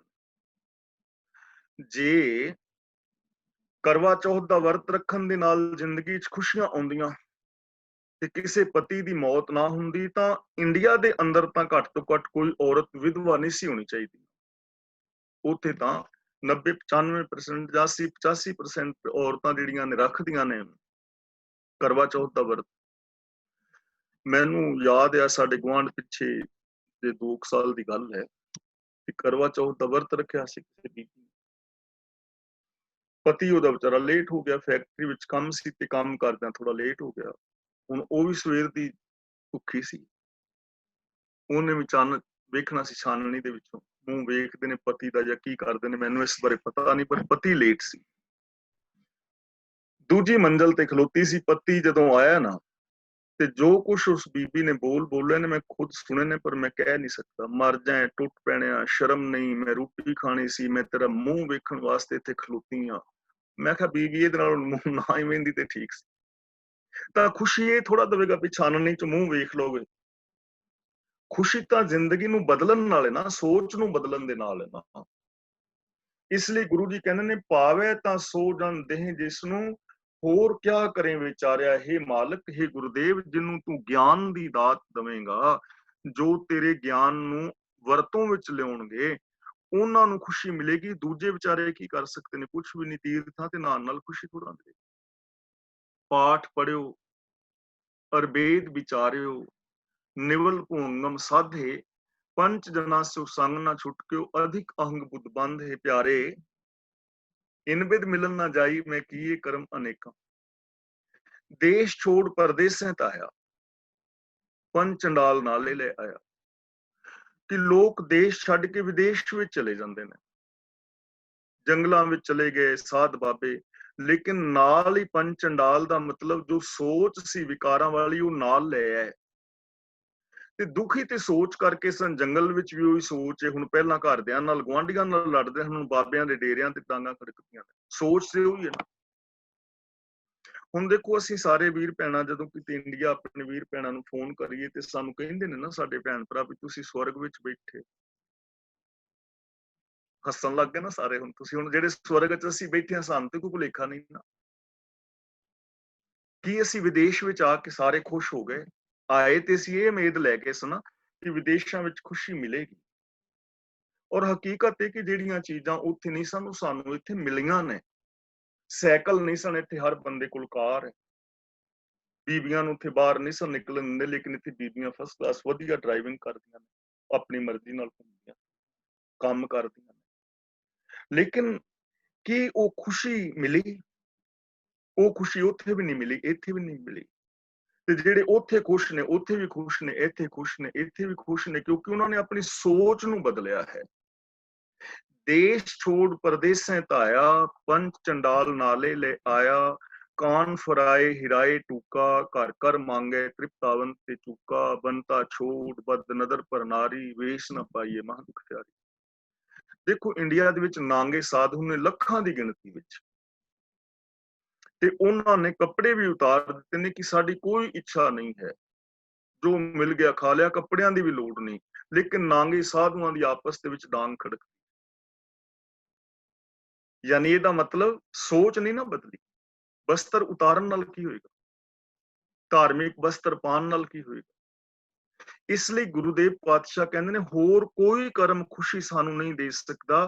ਹੁਕਮ ਰਜ਼ਾਈ ਚੱਲਣਾ, ਗੁਰੂ ਦੇ ਗਿਆਨ ਮੁਤਾਬਕ ਜ਼ਿੰਦਗੀ ਜੀ ਕੇ ਪਾਪਾਂ ਨੂੰ ਛੱਡਣਾ, ਆਪਣੀ ਸੋਚ ਦੇ ਅੰਦਰ ਵਿਸ਼ਾਲਤਾ ਲਿਆਉਣੀ, ਸੋਚ ਦੇ ਅੰਦਰ ਵਿਸ਼ਾਲਤਾ ਲਿਆਉਣੀ, ਇਹ ਸਾਡੇ ਜੀਵਨ ਨੂੰ ਬਦਲ ਸਕਦਾ ਹੈ। ਔਰ ਇਸ ਜੀਵਨ ਰਾਹੀਂ ਹੀ ਸਾਡੀ ਜ਼ਿੰਦਗੀ ਦੇ ਅੰਦਰ ਖੁਸ਼ੀਆਂ ਜੋ ਨੇ ਆ ਸਕਦੀਆਂ ਨੇ, ਨਹੀਂ ਤਾਂ ਨਹੀਂ ਆਉਣਗੀਆਂ। ਅਗਲਾ ਬਚਨ ਗੁਰਦੇਵ ਪਾਤਸ਼ਾਹ ਜੀ ਕਰਦੇ ਨੇ, ਇੱਕ ਭਰਮ ਭੂਲੇ ਫਿਰਹਿ ਦਹਿਦਿਸ, ਇੱਕ ਨਾਮ ਲਾਗ ਸਵਾਰਿਆ। ਇੱਥੇ ਇੱਕ ਦੇ ਕੱਕੇ ਨਾਲ ਸਿਹਾਰੀ ਹੈ, ਇਹਦਾ ਮਤਲਬ ਹੈ ਕਈ, ਇਹ ਬਹੁਵਚਨੀ ਸ਼ਬਦ ਹੈ। ਜਦੋਂ ਵੀ ਇੱਕ ਦੇ ਕੱਕੇ ਨਾਲ ਸਿਹਾਰੀ ਹੋਵੇ ਤਾਂ ਇਹ ਬਹੁਵਚਨੀ ਸ਼ਬਦ ਹੋਏਗਾ, ਪਲੂਰਲ ਸ਼ਬਦ ਹੋਏਗਾ। ਜਦੋਂ ਇੱਕ ਦੇ ਕੱਕੇ ਥੱਲੇ ਔਂਕੜ ਹੋਵੇ ਤਾਂ ਉਹ ਇੱਕ ਦੀ ਗੱਲ ਹੋਏਗੀ, ਲੇਕਿਨ ਮੇਲ ਜੈਂਡਰ ਦੀ ਹੋਏਗੀ। ਤੇ ਜਦੋਂ ਇੱਕ ਦਾ ਕੱਕਾ ਮੁਕਤਾ ਹੋਵੇ ਉਹ ਫੀਮੇਲ ਜੈਂਡਰ ਹੋਏਗਾ। ਜਿਵੇਂ ਗੁਰਾ ਇੱਕ ਦੇਹ 부ਝਾਈ, ਉੱਥੇ ਇੱਕ ਦਾ ਕੱਕਾ ਮੁਕਤਾ ਹੈ, ਉਹ ਫੀਮੇਲ ਜੈਂਡਰ ਹੈ। ਇੱਕ ਦੇਹ 부ਝਾਈ, 부ਝਾਈ ਦਾ ਮਤਲਬ ਸਿੱਖਿਆ, ਕਿ ਮੈਨੂੰ ਇੱਕ ਸਿੱਖਿਆ ਦੇ। ਇੱਥੇ ਇੱਕ ਕੱਕੇ ਨਾਲ ਸਿਹਾਰੀ ਦਾ ਮਤਲਬ ਕਈ, ਅਨੇਕਾਂ। ਇੱਕ ਭਰਮ ਭੂਲੇ, ਭਰਮ ਦੇ ਮੰਮੇ ਨਾਲ ਸਿਹਾਰੀ, ਭਰਮ ਵਿੱਚ ਕਈ ਲੋਕ ਭਰਮ ਵਿੱਚ ਭੁੱਲੇ ਹੋਏ ਨੇ, ਭਟਕਣਾ ਵਿੱਚ ਪਏ ਹੋਏ ਨੇ। ਫਿਰੈ ਦਹਿਦਿਸ, ਦਸਾਂ ਦਿਸ਼ਾਵਾਂ ਦੇ ਵਿੱਚ ਫਿਰਦੇ ਨੇ, ਭਟਕਦੇ ਫਿਰਦੇ ਨੇ, ਸੱਚ ਨਾਲੋਂ ਟੁੱਟੇ ਹੋਏ ਨੇ, ਭਰਮ ਵਿੱਚ ਪਏ। ਤੇ ਭਰਮ ਦੇ ਅੰਦਰ ਬੰਦੇ ਨੂੰ ਹੋਰ ਦਾ ਹੋਰ ਦਿਸਦਾ ਹੈ। ਰਾਤ ਨੂੰ ਰੱਸੀ ਪਈ ਹੋਵੇ ਨਾ, ਤੇ ਕਈ ਵਾਰੀ ਭੁਲੇਖਾ ਲੱਗ ਜਾਂਦਾ ਵੀ ਇਹ ਸੱਪ ਹੈ, ਬੰਦਾ ਉਹ ਟੱਪ ਕੇ ਜਾ ਪੈਂਦਾ ਪਰੇ, ਸਾਹ ਫੁੱਲ ਜਾਂਦਾ ਹੈ, ਬਲੱਡ ਪ੍ਰੈਸ਼ਰ ਹਾਈ ਹੋ ਜਾਂਦਾ ਹੈ, ਡਰ ਜਾਂਦਾ ਹੈ ਬੰਦਾ। ਲੇਕਿਨ ਜਦੋਂ ਚਾਨਣ ਕਰਦਾ ਹੈ ਤੇ ਵੇਖਦਾ ਰੱਸੀ ਹੈ ਤੇ ਫਿਰ ਨਾਰਮਲ ਹੋ ਜਾਂਦਾ ਹੈ, ਨਾਲ ਆਪਣੇ ਉਸ ਡਰ ਦੇ ਉੱਤੇ ਹੱਸਦਾ ਹੈ। ਭਰਮ ਦਾ ਮਤਲਬ ਹੋਰ ਦਾ ਹੋਰ ਦਿਸਣਾ, ਜਿਹੜੀ ਚੀਜ਼ ਨਹੀਂ ਹੈ ਉਹ ਚੀਜ਼ ਦਿਸਣੀ। ਔਰ ਭਰਮ ਦੁੱਖ ਦਾ ਕਾਰਨ ਹੈ। ਜਿਵੇਂ ਹਿਰਨ ਨੂੰ ਰੇਗਿਸਤਾਨ ਦੇ ਅੰਦਰ ਚਮਕਦਾ ਹੋਇਆ ਪਾਣੀ ਨਜ਼ਰੀ ਪੈਂਦਾ, ਜਦੋਂ ਰੇਤੇ ਦੇ ਉੱਤੇ ਸੂਰਜ ਦੀਆਂ ਕਿਰਨਾਂ ਪੈਂਦੀਆਂ ਨਾ, ਰੇਤਾ ਗਰਮ ਹੋ ਜਾਂਦਾ ਹੈ, ਤੇ ਗਰਮ ਰੇਤ ਤੋਂ ਕਈ ਵਾਰ ਜਿਹੜੀਆਂ ਕਿਰਨਾਂ ਨੇ ਧਰਤੀ ਤੋਂ 1 ਇੰਚ ਉੱਤੇ ਹੀ ਵਾਪਸ ਪਰਤ ਜਾਂਦੀਆਂ ਨੇ, ਤੇ ਥੱਲੇ ਉਹ ਛਾਂ ਦਿਸਦੀ ਹੈ ਤੇ ਇੰਜ ਲੱਗਦਾ ਹੈ ਜਿਵੇਂ ਪਾਣੀ ਦਾ ਭਰਿਆ ਹੋਇਆ ਸਰੋਵਰ ਹੈ। ਤੇ ਹਿਰਨ ਉਹਨੂੰ ਪਾਣੀ ਸਮਝ ਕੇ ਉਧਰ ਦੌੜਦਾ ਹੈ। ਜਿਵੇਂ ਜਿਵੇਂ ਦੌੜਦਾ ਤਿਵੇਂ ਤਿਵੇਂ ਉਹ ਸਰੋਵਰ ਦੂਰ ਹੋਈ ਜਾਂਦਾ, ਕਿਉਂਕਿ ਹੈ ਹੀ ਨਹੀਂ ਸਰੋਵਰ। ਤੇ ਆਖਿਰ ਹਿਰਨ ਦੌੜ ਦੌੜ ਕੇ ਥੱਕ ਜਾਂਦਾ, ਪਿਆਸ ਦੇ ਨਾਲ ਵਿਆਕੁਲ ਹੋ ਕੇ ਡਿੱਗ ਪੈਂਦਾ, ਉਹਦੀ ਮੌਤ ਹੋ ਜਾਂਦੀ, ਪਰ ਪਾਣੀ ਮਿਲਦਾ ਨਹੀਂ। ਹਿਰਨ ਨੂੰ ਸੁਗੰਧ ਆ ਰਹੀ ਹੈ ਆਪਣੇ ਅੰਦਰੋਂ, ਕਸਤੂਰੀ ਵਾਲੇ ਹਿਰਨ ਨੂੰ, ਕਸਤੂਰੇ ਮਿਰਗ ਨੂੰ ਅੰਦਰੋਂ ਸੁਗੰਧ ਆਉਂਦੀ ਹੈ। ਉਹਨੂੰ ਇੰਜ ਲੱਗਦਾ ਕਿ ਸੁਗੰਧ ਬਾਹਰੋਂ, ਉਹ ਝਾੜੀਆਂ ਦੇ ਵਿੱਚ ਸੁੰਘਦਾ ਫਿਰਦਾ, ਕਿਸੇ ਸ਼ਿਕਾਰੀ ਦੇ ਢਹਿ ਚੜ ਜਾਂਦਾ, ਮੌਤ ਹੋ ਜਾਂਦੀ। ਸੁਗੰਧ ਅੰਦਰ ਸੀ, ਸਮਝ ਬਾਹਰ ਬੈਠਾ। ਖੁਸ਼ੀਆਂ ਨੇ ਗਿਆਨ ਵਿੱਚ ਖੁਸ਼ੀਆਂ ਨੇ ਚੰਗੇ ਕੰਮਾਂ ਵਿੱਚ, ਚੰਗੇ ਸੋਚ ਵਿੱਚ। ਤੇ ਬੰਦਾ ਸਮਝ ਬੈਠਾ ਹੈ ਕਿ ਵਿਕਾਰਾਂ ਔਰ ਪਾਪਾਂ ਦੇ ਵਿੱਚ ਖੁਸ਼ੀਆਂ ਨੇ, ਬੰਦਾ ਭਰਮ ਦੇ ਵਿੱਚ ਭਟਕਦਾ ਫਿਰਦਾ।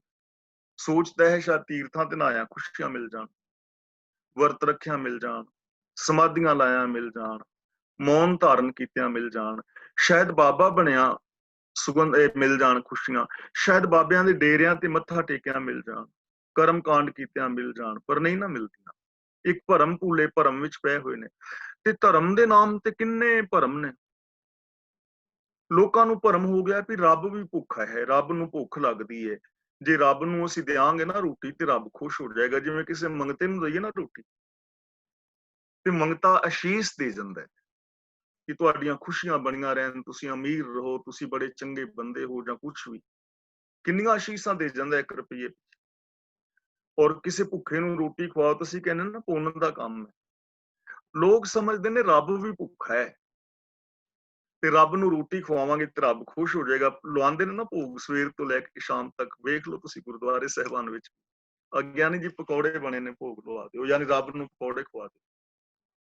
ਗਿਆਨੀ ਜੀ ਚਾਹ ਨੂੰ ਭੋਗ ਲਵਾ ਦਿਓ, ਰਸਗੁੱਲਿਆਂ ਨੂੰ ਭੋਗ ਲਵਾ ਦਿਓ, ਨਾਲ ਸਵੇਰੇ ਭੋਗ ਲਵਾ ਦਿਓ। ਚਮਚਾ ਵੀ ਰੱਖਿਆ ਹੁੰਦਾ ਨਾਲ, ਵੀ ਜਿਵੇਂ ਚਮਚੇ ਨਾਲ ਰੱਬ ਨੇ ਖਾਣਾ ਹੈ ਕੁਛ। ਪਿੱਛੇ ਅਸੀਂ ਭੋਗ ਲਵਾਂਗੇ ਤੇ ਰੱਬ ਖੁਸ਼ ਹੋਏਗਾ ਕਿਉਂਕਿ ਭੁੱਖਾ ਹੈ।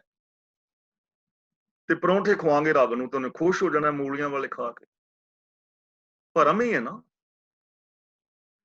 ਰੱਬ ਨੂੰ ਪਰੌਂਠੇ ਖਵਾ ਕੇ ਖੁਸ਼ ਹੋਣਾ ਭਰਮ ਹੀ ਹੈ ਨਾ। ਐਵੇਂ ਥੋੜੀ ਖੁਸ਼ੀ ਮਿਲਣੀ, ਭਰਮ ਹੈ। ਲੇਕਿਨ ਲੋਕ ਪਏ ਨੇ ਭਰਮ ਵਿੱਚ। ਔਰ ਤੁਸੀਂ ਐਵੇਂ ਬੋਲੋ ਤੇ ਲੋਕ ਕਹਿੰਦੇ ਨੇ ਤੇ ਮਨਮਤ ਇਹ ਤਾਂ ਨਾਸਤਕ ਨੇ, ਜਾਂ ਜੋ ਮਰਜ਼ੀ ਕਹਿਣਗੇ ਨਾ। ਲੇਕਿਨ ਇੱਕ ਹਕੀਕਤ ਹੈ, ਜੇ ਐਵੇਂ ਕਿਸੇ ਨੂੰ ਖੁਸ਼ੀ ਮਿਲੀ ਹੈ ਤੇ ਦੱਸੋ। ਭਰਮ ਸੀ ਨਾ ਵੀ ਰੱਬ ਅੱਗੇ ਮੈਂ ਫੁੱਲਾਂ ਦਾ ਗਮਲਾ ਚੜਾਵਾਂ। ਤੇ ਭਗਤ ਨਾਮਦੇਵ ਨੇ ਤੇ ਭਰਮ ਦੂਰ ਕੀਤੇ ਨੇ। ਆਨੀ ਲੈ ਫੂਲ ਪਰੋਈ ਲੈ ਮਾਲਾ, ਠਾकुर की हूँ पूज करूं, पहले बास लई है पवरे, बीठल पहला काय करूं। आनी ले दूध रिंधाई ले खीरंग, ठाकुर को नैवेद करूं, पहले दूध विचार बिटारियो बछड़े, बीठल पहला काय करूं। ਖੀਰਾਂ ਖਵਾਇਆ ਰੱਬ ਥੋੜਾ ਮਿਲਣਾ ਹੈ। ਬਾਣੀ ਵਿੱਚ ਇਹਨਾਂ ਚੀਜ਼ਾਂ ਦਾ ਪ੍ਰਤੱਖ ਖੰਡਨ ਹੈ, ਲੇਕਿਨ ਅਸੀਂ ਫਿਰ ਵੀ ਮੰਨਣ ਲਈ ਤਿਆਰ ਨਹੀਂ। ਸਾਨੂੰ ਇਹ ਵੀ ਖੀਰ ਨੂੰ ਭੋਗ ਲਵਾਇਆ ਖੁਸ਼ੀ ਮਿਲੇਗੀ। ਪਰ ਗੁਰੂ ਜੀ ਕਹਿੰਦੇ ਨੇ ਇੱਕ ਭਰਮ ਭੂਲੇ ਫਿਰੈਂ ਦਿਸ। ਭਰਮ ਦੇ ਅੰਦਰ ਭਟਕੇ ਹੋਏ ਲੋਕ ਤੁਰੇ ਫਿਰਦੇ। ਭਰਮ ਦੇ ਅੰਦਰ ਬੰਦਾ ਭਟਕ ਰਿਹਾ ਹੈ ਕਿ ਸ਼ਾਇਦ ਇਧਰੋਂ ਖੁਸ਼ੀ ਮਿਲ ਜਾਏ, ਇਧਰੋਂ ਮਿਲ ਜਾਏ, ਬਾਹਰੋਂ ਮਿਲ ਜਾਏ, ਕਾਮ ਕ੍ਰੋਧ ਵਿੱਚ ਮਿਲ ਜਾਏ, ਜਾਂ ਕੁਛ ਵੀ ਜੋ ਵੀ ਲੋਕ ਕਰ ਰਹੇ ਨੇ। ਇਹਨਾਂ ਕੰਮਾਂ ਵਿੱਚ ਭਾਈ ਬਿਲਕੁਲ ਖੁਸ਼ੀਆਂ ਨਹੀਂ ਹੈ। ਖੁਸ਼ੀਆਂ ਨੇ ਸਤ, ਸੰਤੋਖ, ਦਇਆ, ਧਰਮ, ਧੀਰਜ, ਗਿਆਨ, ਵੈਰਾਗ, ਨਿਮਾਨਤਾ, ਸੇਵਾ, ਸਿਮਰਨ, ਪ੍ਰੇਮ, ਕੁਰਬਾਨੀ, ਨਿਰਭੈਤਾ, ਨਿਰਵੈਰਤਾ, ਇਨਸਾਨ। ਇਹਨਾਂ ਕੰਮਾਂ ਦੇ ਵਿੱਚ ਖੁਸ਼ੀਆਂ। ਚੰਗੀ ਸੋਚ ਦੇ ਅੰਦਰ ਖੁਸ਼ੀ ਹੈ। ਇੱਕ ਨਾਮ ਲਾਗ ਸਵਾਰਿਆ। ਹੁਣ ਗੁਰੂ ਜੀ ਕਹਿੰਦੇ ਨੇ ਕਈ ਨੇ ਜਿਹੜੇ ਭਰਮ ਦੇ ਅੰਦਰ ਭਟਕਦੇ ਫਿਰਦੇ ਨੇ, ਤੇ ਕਈ ਜਿਹੜੇ ਨੇ ਨਾਮ ਲਾਗ। ਲਾਗ ਦਾ ਮਤਲਬ ਲੱਗ ਕੇ, ਨਾਮ ਦੇ ਮੰਮੇ ਨਾਲ ਸਿਹਾਰੀ ਹੈ। ਨਾਮ ਵਿੱਚ ਸਵਾਰਿਆ ਦਾ ਮਤਲਬ ਸਵਾਰ ਦਿੱਤੇ ਨੇ। ਕਈ ਐਸੇ ਨੇ ਜੋ ਨਾਮ ਵਿੱਚ ਲੱਗ ਕੇ ਸੰਵਰ ਗਏ ਨੇ। ਨਾਮ ਦਾ ਮਤਲਬ ਇੱਥੇ ਹੈ ਹੁਕਮ, ਕਿ ਰੱਬ ਦੇ ਹੁਕਮ ਦੇ ਅੰਦਰ ਲੱਗ ਕੇ ਉਹਨਾਂ ਨੇ ਆਪਣੇ ਜੀਵਨ ਨੂੰ ਸਵਾਰ ਲਿਆ ਹੈ। ਹੁਕਮ ਰਜ਼ਾਈ ਚੱਲਣਾ, ਰੱਬੀ ਰਜ਼ਾ ਵਿੱਚ ਤੁਰ ਰਹੇ ਨੇ, ਗੁਰੂ ਦੇ ਹੁਕਮ ਵਿੱਚ ਤੁਰ ਰਹੇ ਨੇ। ਅੱਖਾਂ ਵਾਸਤੇ ਕੀ ਹੁਕਮ ਹੈ ਗੁਰੂ ਜੀ ਦਾ, ਕੰਨਾਂ ਵਾਸਤੇ ਕੀ ਹੁਕਮ ਹੈ, ਜ਼ਬਾਨ ਲਈ ਕੀ ਹੁਕਮ ਹੈ, ਸਿਸਟਮ ਦੇ ਅੰਦਰ ਬੋਲ ਰਹੇ ਨੇ, ਗਿਆਨ ਦੀ ਸਹੀ ਵਰਤੋਂ ਕਰ ਰਹੇ ਨੇ, ਹੁਕਮ ਦੇ ਅੰਦਰ ਚੱਲ ਰਹੇ ਨੇ। ਉਹਨਾਂ ਨੇ ਆਪਣੇ ਜੀਵਨ ਨੂੰ ਸਵਾਰ ਲਿਆ ਹੈ। ਤਾਂ ਦੇਖੋ ਕਿੰਨੀ ਸੌਖੀ ਗੱਲ ਹੈ ਨਾ ਹੁਕਮ ਵਿੱਚ ਤੁਰਨਾ। ਜਿੰਨੇ ਵੀ ਅਸੀਂ ਭਰਮ ਦੇ ਵਿੱਚ ਲੱਗ ਕੇ ਕਰਮ ਕਾਂਡ ਕਰਦੇ ਆ, ਔਖੇ ਹੁੰਦੇ ਆ, ਉਹਨਾਂ ਦਾ ਸਾਡੀ ਖੁਸ਼ੀ ਨਾਲ ਕੋਈ ਸੰਬੰਧ ਨਹੀਂ ਹੈ। ਤੇ ਹੁਕਮ ਦਾ ਔਰ ਸਿਸਟਮ ਦਾ ਸਾਡੀ ਖੁਸ਼ੀ ਦੇ ਨਾਲ ਸਿੱਧਾ ਸੰਬੰਧ ਹੈ, ਉਹਦੇ ਨਾਲ ਅਸੀਂ ਜੁੜਦੇ ਨਹੀਂ। ਮ੍ਰਿਗ ਤ੍ਰਿਸ਼ਨਾ ਦੀ ਤਰ੍ਹਾਂ ਅਸੀਂ ਭਟਕ ਰਹੇ ਹਾਂ, ਆਮ ਬੰਦਾ ਭਟਕ ਰਿਹਾ ਹੈ। ਇੱਕ ਭਰਮ ਭੂਲੇ ਫਿਰੈਂ ਦੇਹਦਿਸ, ਇੱਕ ਨਾਮ ਲਾਗ ਸਵਾਰਿਆ। ਕਈ ਲੋਕ ਭਰਮ ਦੇ ਅੰਦਰ ਪੈ ਕੇ ਭਟਕ ਰਹੇ ਹਨ, ਤੇ ਕਈ ਲੋਕ ਪ੍ਰਭੂ ਦੇ ਹੁਕਮ ਦੇ ਅੰਦਰ ਲੱਗ ਕੇ ਉਹਨਾਂ ਨੇ ਆਪਣੇ ਜੀਵਨ ਨੂੰ ਸੰਵਾਰ ਲਿਆ ਹੈ। ਇਸ ਲਈ ਜਿਹੜਾ ਇਨਸਾਨ ਖੁਸ਼ੀ ਚਾਹੁੰਦਾ ਹੈ ਭਾਈ, ਉਹਨੂੰ ਚਾਹੀਦਾ ਹੈ ਕਿ ਉਹ ਰੱਬੀ ਰਜ਼ਾ ਦੇ ਅੰਦਰ ਆਪਣੇ ਚਿੱਤ ਨੂੰ ਲਗਾਏ, ਗੁਰੂ ਦੀ ਪਾਵਨ ਬਾਣੀ ਮੁਤਾਬਕ ਜ਼ਿੰਦਗੀ ਜੀਵੇ, ਸੱਚ ਨੂੰ ਆਧਾਰ ਬਣਾ ਕੇ ਮਨੁੱਖੀ ਫਰਜ਼ਾਂ ਨੂੰ ਪੂਰਿਆਂ ਕਰੇ, ਆਪਣੇ ਜੀਵਨ ਵਿੱਚ ਗਿਆਨ ਦੀ ਸਹੀ ਵਰਤੋਂ ਕਰੇ, ਪਾਪਾਂ ਵਿਕਾਰਾਂ ਅਪਰਾਧਾਂ ਨੂੰ ਖਤਮ ਕਰੇ ਤੇ ਆਪਣੇ ਜੀਵਨ ਨੂੰ ਸਵਾਰ ਲਵੇ। ਗੁਰ ਪ੍ਰਸਾਦੀ ਮਨ ਭਇਆ ਨਿਰਮਲ। ਹੁਣ ਦੇਖੋ, ਅਸੀਂ ਪਹਿਲੀ ਪੌੜੀ ਚ ਪੜਿਆ ਨਾ ਕਿ ਆਨੰਦ ਆਨੰਦ ਸਭ ਕੋ ਕਹੇ, ਆਨੰਦ ਗੁਰੂ ਤੇ ਜਾਣਿਆ। ਜਾਣਿਆ ਆਨੰਦ ਸਦਾ ਗੁਰ ਤੇ ਕਿਰਪਾ ਕਰੇ ਪਿਆਰਿਆ। ਗੁਰੂ ਕਿਰਪਾ ਕਰਦਾ ਹੈ, ਗਿਆਨ ਦੀ ਦਾਤ ਦਿੰਦਾ ਹੈ, ਤੇ ਉਸ ਗਿਆਨ ਦੇ ਨਾਲ, ਗੁਰੂ ਦੀ ਕਿਰਪਾ ਨਾਲ ਕੀ ਹੁੰਦਾ ਹੈ? ਗੁਰ ਪ੍ਰਸਾਦੀ ਮਨ ਭਇਆ ਨਿਰਮਲ। ਗੁਰੂ ਦੀ ਰਹਿਮਤ ਨਾਲ, ਗੁਰੂ ਦੇ ਗਿਆਨ ਦੇ ਨਾਲ ਮਨ ਨਿਰਮਲ ਹੋ ਜਾਂਦਾ ਹੈ, ਮੈਲ ਤੋਂ ਰਹਿਤ ਹੋ ਜਾਂਦਾ ਹੈ। ਮਨ, ਮੈਂਟੈਲਿਟੀ, ਸਾਡੀ ਸੋਚ, ਸਾਡੇ ਵਿਚਾਰ, ਸਾਡੇ ਬੋਲ, ਸਾਡੇ ਕਰਮ, ਅੰਦਰਲੀ ਸੋਚ ਨਿਰਮਲ ਹੋ ਜਾਂਦੀ, ਸ਼ੁੱਧ, ਸਾਫ਼।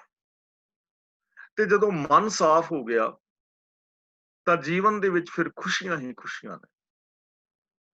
ਜਿੱਥੇ ਮਨ ਸਾਫ਼ ਹੋਏਗਾ, ਉੱਥੇ ਮਨ ਦੇ ਅੰਦਰ ਸ਼ੁਭ ਗੁਣ ਹੋਣਗੇ, ਚੜ੍ਹਦੀ ਕਲਾ ਹੋਏਗੀ, ਸੱਚਾਈ ਹੋਏਗੀ, ਦਇਆ ਹੋਏਗੀ, ਪ੍ਰੇਮ ਹੋਏਗਾ, ਨਿਰਭੈਤਾ ਹੋਏਗੀ, ਨਿਰਵੈਰਤਾ ਹੋਏਗੀ।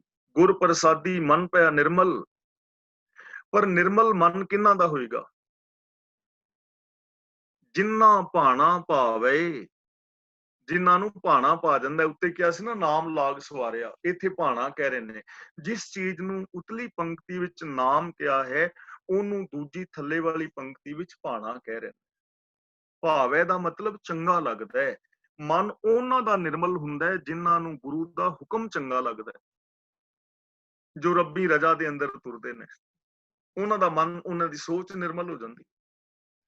ਸਾਡੀ ਸੋਚ ਨਿਰਮਲ ਤਾਂ ਹੀ ਹੋਵੇਗੀ ਜੇ ਅਸੀਂ ਰੱਬੀ ਰਜਾ ਅੰਦਰ ਤੁਰਦੇ ਹਾਂ, ਕੁਦਰਤ ਦੇ ਨਿਯਮਾਂ ਨੂੰ ਸਮਝ ਕੇ ਆਪਣੀ ਜ਼ਿੰਦਗੀ ਜੀਂਦੇ ਹਾਂ। ਕੁਦਰਤ ਦੇ ਅੰਦਰ ਹਰ ਸ਼ੈ ਨਿਯਮ ਦੇ ਅੰਦਰ ਚੱਲ ਰਹੀ ਹੈ। ਜੇ ਮਨੁੱਖੀ ਫਰਜ਼ਾਂ ਦੇ ਨਿਯਮਾਂ ਨੂੰ ਤੋੜ ਰਿਹਾ ਹੈ ਤੇ ਬੰਦਾ ਤੋੜ ਰਿਹਾ ਹੈ, ਬੰਦਾ ਤੋੜ ਰਿਹਾ ਹੈ। ਇੰਡੀਆ ਦੇ ਅੰਦਰ ਅਸੀਂ ਰੁੱਖ ਦਰਖਤ ਕੱਟ ਕੇ ਨਾਸ ਮਾਰਿਆ ਨਾ, ਤੇ ਹੁਣ ਉੱਥੇ ਇੱਕ ਮੱਤੇ ਵਾਲਾ ਜੰਗਲ ਜਿਹੜਾ, ਉਹਨੂੰ ਵੀ ਖਤਮ ਕਰਨ ਦੀ ਤਿਆਰੀ ਹੈ ਵੀ ਜਿਹੜੇ 4 ਰੁੱਖ ਨੇ ਉਹ ਰਹਿ ਨਾ ਜਾਣ। ਪਸ਼ੂਆਂ ਦੀਆਂ, ਪੰਛੀਆਂ ਦੀਆਂ, ਜਾਨਵਰਾਂ ਦੀਆਂ ਜਿਹੜੀਆਂ ਨਸਲਾਂ ਬਚੀਆਂ ਨੇ ਉਹ ਵੀ ਖਤਮ ਹੋ ਜਾਣ। ਰਜਾ ਭਾਣੇ ਵਿੱਚ ਤੁਰਨ ਦੀ ਲੋੜ ਹੈ ਭਾਈ। ਜਿਨ੍ਹਾਂ ਨੂੰ ਸਿਸਟਮ ਚੰਗਾ ਲੱਗਦਾ ਹੈ, ਜਿਨ੍ਹਾਂ ਨੂੰ ਜੋ ਰਜਾ ਦੇ ਵਿੱਚ ਤੁਰਦੇ ਨੇ, ਉਹਨਾਂ ਦਾ ਫਿਰ ਮਨ ਨਿਰਮਲ ਹੋ ਜਾਂਦਾ ਹੈ। ਉਹ ਕੋਈ ਪਾਪ ਵਿਕਾਰ ਨਹੀਂ ਕਮਾਉਂਦੇ।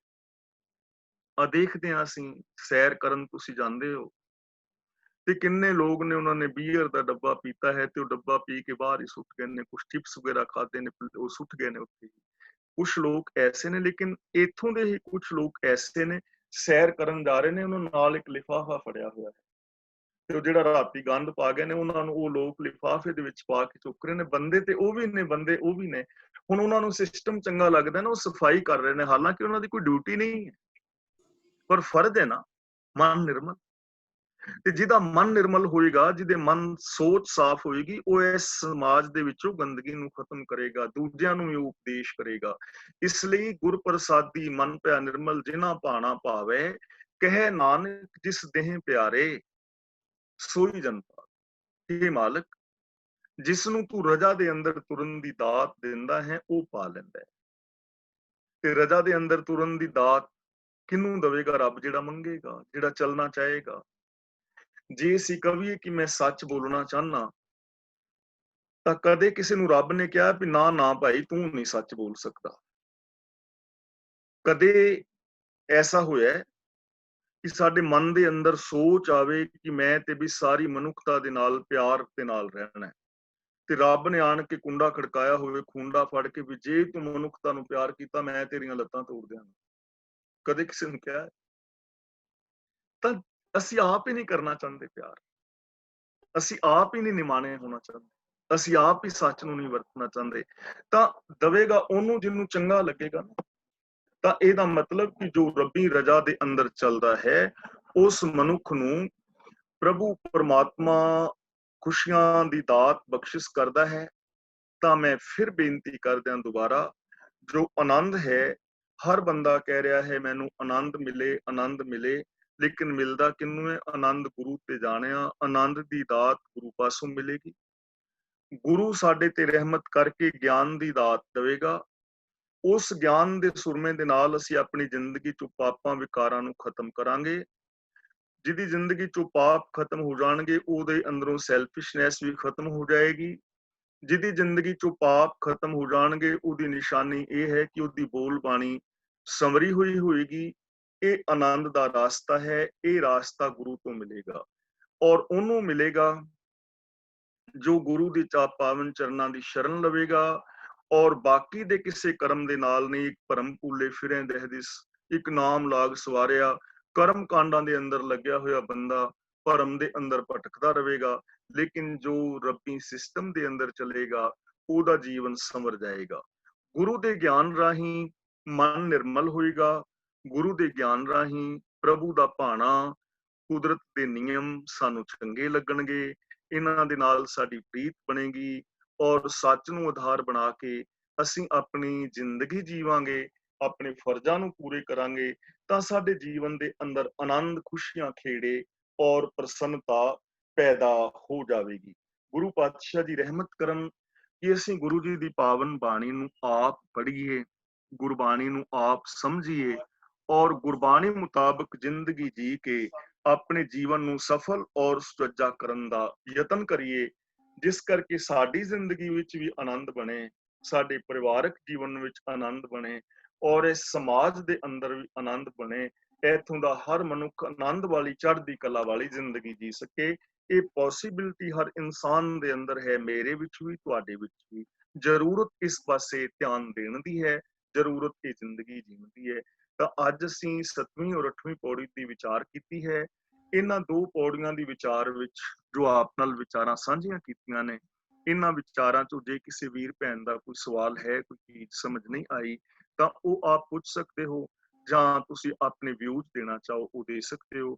ਵੀਰ ਤਰਲੋਚਨ ਸਿੰਘ ਜੀ ਅਨਮਿਊਟ ਹੋ ਗਏ ਨੇ, ਅਗਲੀ ਕਾਰਵਾਈ ਉਹ ਕਰਨਗੇ। ਮੇਰੇ ਵੱਲੋਂ ਆਪ ਸਭ ਵੀਰਾਂ ਭੈਣਾਂ ਨੂੰ ਫਤਿਹ। ਵਾਹਿਗੁਰੂ ਜੀ ਕਾ ਖਾਲਸਾ, ਵਾਹਿਗੁਰੂ ਜੀ ਕਾ ਖਾਲਸਾ, ਵਾਹਿਗੁਰੂ ਜੀ ਕੀ ਫਤਿਹ। ਧੰਨਵਾਦ ਗਿਆਨੀ ਜੀ, ਬਹੁਤ ਬਹੁਤ। ਤੇ ਸਾਰੀਆਂ ਸੰਗਤਾਂ ਨੇ ਅੱਜ ਦੀਆਂ 2 ਜਿਹੜੀਆਂ ਪੌੜੀਆਂ ਹੈਗੀਆਂ ਆਨੰਦ ਸਾਹਿਬ ਦੇ ਵਿੱਚੋਂ, ਪੌੜੀ 7ਵੀਂ ਤੇ 8ਵੀਂ ਸੁਣ ਲਈਆਂ। ਤੇ ਜਿੱਦਾਂ ਗਿਆਨੀ ਜੀ ਨੇ ਕਿਹਾ ਕਿ ਅੱਜ ਦੀ ਜਿਹੜੀ ਵਿਚਾਰਧਾਰਾ ਹੋਈ ਹੈ, ਉਹਨਾਂ ਦੇ ਵਿੱਚੋਂ ਆਪਣੇ ਵਿਚਾਰ ਵੀ ਦਿਓ, ਤੇ ਜੇ ਕਿਸੇ ਨੂੰ ਕੋਈ ਸਵਾਲ ਹੋਵੇ, ਕੋਈ ਪੁੱਛਣਾ ਹੋਵੇ, ਜਿਹੜੀ ਨਹੀਂ ਸਮਝ ਲੱਗੀ, ਉਹ ਵੀ ਤੁਸੀਂ ਪੁੱਛ ਸਕਦੇ ਆ। ਤਾਂ ਤੁਸੀਂ ਅਨਮਿਊਟ ਹੋ ਜਾਓ, ਜਿੱਦਾਂ ਮੈਂ ਹਮੇਸ਼ਾ ਦੀ ਤਰ੍ਹਾਂ ਆਪ ਨੂੰ ਬੇਨਤੀ ਕਰਦਾ ਹੁੰਦਾ, ਅਨਮਿਊਟ ਹੋ ਜਾਓ ਤੇ ਆਪ ਜ਼ਰੂਰ ਪੁੱਛ ਲਓ ਜੀ। ਤੇ ਇੱਕ ਸਵਾਲ ਆਉਂਦਾ ਜੀ, ਇੱਕ ਭਰਮ ਭੁੱਲੇ, ਉਹਦੇ ਵਿੱਚ ਗਿਆਨੀ ਜੀ ਨੇ ਭਰਮ ਭੁੱਲੇ ਦੇ ਵਿੱਚ ਆਪਣੇ ਗੁਰਦੁਆਰੇ ਦੇ ਨਾਲ ਸੰਬੰਧਿਤ ਗੱਲ ਕੀਤੀ ਸੀਗੀ। ਉਹ ਹੈਗੀ ਆਪਣੇ ਭੋਗ ਲਾਉਣ ਦੀ, ਜਾਂ ਕਿੱਦਾਂ ਬਾਕੀ ਚੀਜ਼ਾਂ ਜਿੱਦਾਂ ਆਪਾਂ ਤਿਆਰ ਕਰਕੇ ਮਹਾਰਾਜ ਦੇ ਵਾਸਤੇ ਲੈ ਕੇ ਜਾਈਦੀਆਂ, ਪ੍ਰਸ਼ਾਦ ਤੋਂ ਇਲਾਵਾ ਹੋਰ ਸਾਰੀਆਂ ਚੀਜ਼ਾਂ, ਜਿੱਦਾਂ ਕੋਈ ਪਕੌੜੇ ਹੋਏ, ਜਲੇਬੀਆਂ ਹੋਈਆਂ, ਜਾਂ ਹੋਰ ਇੱਦਾਂ ਦੀਆਂ ਚੀਜ਼ਾਂ ਜਿਹੜੀਆਂ ਜਿਨ੍ਹਾਂ ਦੇ ਵਿੱਚ ਇੱਕ ਤਰ੍ਹਾਂ ਦੀ ਮਨਮਤ ਹੈ, ਪਰ ਜੇ ਤੁਹਾਡੇ ਵਿਚਾਰ ਥੋੜ੍ਹੇ ਜਿਹੇ ਡਿਫਰੈਂਟ ਆ, ਤਾਂ ਤੁਸੀਂ ਉਹਦੇ ਬਾਰੇ ਡਿਸਕਸ਼ਨ ਕਰ ਸਕਦੇ ਆ। ਕਿਉਂਕਿ ਹਜੇ ਲੋਕਡਾਊਨ ਹੈ, ਹਜੇ ਪ੍ਰਸ਼ਾਦੇ ਦਾ ਕੋਈ ਪ੍ਰਬੰਧ ਨਹੀਂ ਹੈਗਾ। ਪਰ ਜਦੋਂ ਹੋਣਾ ਆ ਮੁੜ ਕੇ ਫੇਰ ਉਹੀ ਜਿੱਦਾਂ ਪਹਿਲਾਂ ਚੱਲਦਾ ਹੁੰਦਾ ਸੀਗਾ, ਉੱਦਾਂ ਹੀ ਫੇਰ ਮਤਲਬ ਜਦੋਂ ਚਾਲੂ ਹੋ ਗਿਆ, ਤਾਂ ਫਿਰ ਉਹਦੇ ਵਿੱਚ ਤੁਸੀਂ ਆਪਣਾ ਕਲੀਅਰ ਕਰ ਲਓ। ਜੇ ਦਿਮਾਗ ਦੇ ਵਿੱਚ ਕੋਈ ਇੱਦਾਂ ਦੀ ਗੱਲ ਆਉਂਦੀ ਹੈ ਕਿ ਹਰ ਵਾਰੀ ਤੁਸੀਂ ਜਦੋਂ ਪ੍ਰਸ਼ਾਦਾ ਜਾਂ ਕੁਛ ਵੀ ਚੀਜ਼ ਬਣਾਉਂਦੇ ਆ, ਕਿਆ ਇਹ ਜ਼ਰੂਰੀ ਹੈ ਵੀ ਉੱਧਰ ਜਾ ਕੇ ਤੁਸੀਂ ਪ੍ਰਸ਼ਾਦ ਨੂੰ ਭੋਗ ਲਵਾਓ, ਜਾਂ ਹਰੇਕ ਵਾਰੀ ਪ੍ਰਸ਼ਾਦ ਨੂੰ ਭੋਗ ਲਵਾਉਣਾ ਚਾਹੀਦਾ, ਪ੍ਰਸ਼ਾਦੇ ਨੂੰ ਭੋਗ ਲਾਉਣਾ ਚਾਹੀਦਾ, ਜਾਂ ਕਿਸ ਚੀਜ਼ ਨੂੰ ਭੋਗ ਲਾਉਣਾ ਚਾਹੀਦਾ। ਜੇ ਤੁਹਾਡਾ ਕੋਈ ਵੀ ਇਹਦੇ ਬਾਰੇ ਵੀ ਸੰਬੰਧਿਤ ਸਵਾਲ ਹੋਵੇ, ਤਾਂ ਤੁਸੀਂ ਉਹਦੇ ਬਾਰੇ ਪੁੱਛ ਸਕਦੇ ਆ। ਤੇ ਅਜੇ ਤੱਕ ਕੋਈ ਅਨਮਿਊਟ ਨਹੀਂ ਜੀ ਹੋਇਆ, ਤਾਂ ਪਰ ਮੈਂ ਬੇਨਤੀ ਕਰਦਾ, ਜੇ ਕਿਸੇ ਨੇ ਹੋਣਾ ਹੋਵੇ ਤਾਂ ਹੁਣ ਨਾਲ ਲੱਗਦਾ ਹੋ ਜਾ। ਮੈਂ ਆਪ ਜੀ ਨੂੰ ਯਾਨੀ ਜੀ, ਮੈਂ ਆਪ ਜੀ ਨੂੰ ਇੱਕ ਕੁਐਸਚਨ ਪੁੱਛਦਾ ਜੀ, ਇਸੇ ਤੁਕ ਦੇ ਵਿੱਚੋਂ, ਜਿਹੜੀ ਹੈਗੀ ਇੱਕ ਭਰਮ ਭੁੱਲੇ ਫਿਰੇ, ਇੱਕ ਭਰਮ ਭੁੱਲੇ ਤੇ ਫਿਰੇ ਦਹਿ ਦਿਸ। ਇਹ ਜਿਹੜੀ ਦਹਿ ਦਿਸ ਹੈ ਜੀ, 10 ਦਿਸ਼ਾਵਾਂ, ਇਹ ਤੁਸੀਂ ਦੱਸੋਗੇ ਵੀ 10 ਦਿਸ਼ਾਵਾਂ ਕਿਹੜੀਆਂ ਹੈ? ਇਹ 10 ਵੀਰ ਦੀ ਦਿਸ਼ਾਵਾਂ ਇਹਨੇ 4 ਤਾਂ ਉੱਤਰ, ਪੂਰਬ, ਪੱਛਮ, ਦਸ਼ਣ ਹੈ ਹੀ ਨੇ ਜੀ। ਇੱਕ ਇਹਨਾਂ 4ਾਂ ਦੇ ਵਿਚਕਾਰ ਜਿਹੜੇ ਕੋਣ ਨੇ, ਜਿਵੇਂ ਪੂਰਬ, ਉੱਤਰ ਪੂਰਬ, ਵਿਚਕਾਰਲਾ ਕਹਿ ਦਿੰਨੇ ਆ, 8 ਹੋ ਗਈਆਂ, ਤੇ ਇੱਕ ਥੱਲੇ ਔਰ ਇੱਕ ਉੱਤੇ, ਇਹਨਾਂ ਨੂੰ 10 ਦਿਸ਼ਾਵਾਂ ਕਹਿੰਦੇ ਨੇ। 10 ਦਿਸ਼ਾਵਾਂ ਦਾ ਮਤਲਬ ਹਰ ਥਾਂ ਤੇ। ਠੀਕ ਹੈ ਜੀ। 4 ਦਿਸ਼ਾਵਾਂ, 4 ਉਹਨਾਂ ਦੇ ਵਿਚਲੇ ਕੋਣੇ, ਇੱਕ ਥੱਲੇ ਔਰ ਇੱਕ ਉੱਤੇ, ਮੀਨਸ ਕਿ ਹਰ ਜਗ੍ਹਾ ਤੇ ਪੂਰੀ ਦੁਨੀਆ। ਠੀਕ ਹੈ ਜੀ। ਸਾਨੂੰ ਜੇ ਕਿਸੇ ਨੂੰ ਭੁਲੇਖਾ ਵੀ ਸੀਗਾ ਤਾਂ ਅਸੀਂ ਉਹ ਕਲੀਅਰ ਕਰ ਲਿਆ ਜੀ।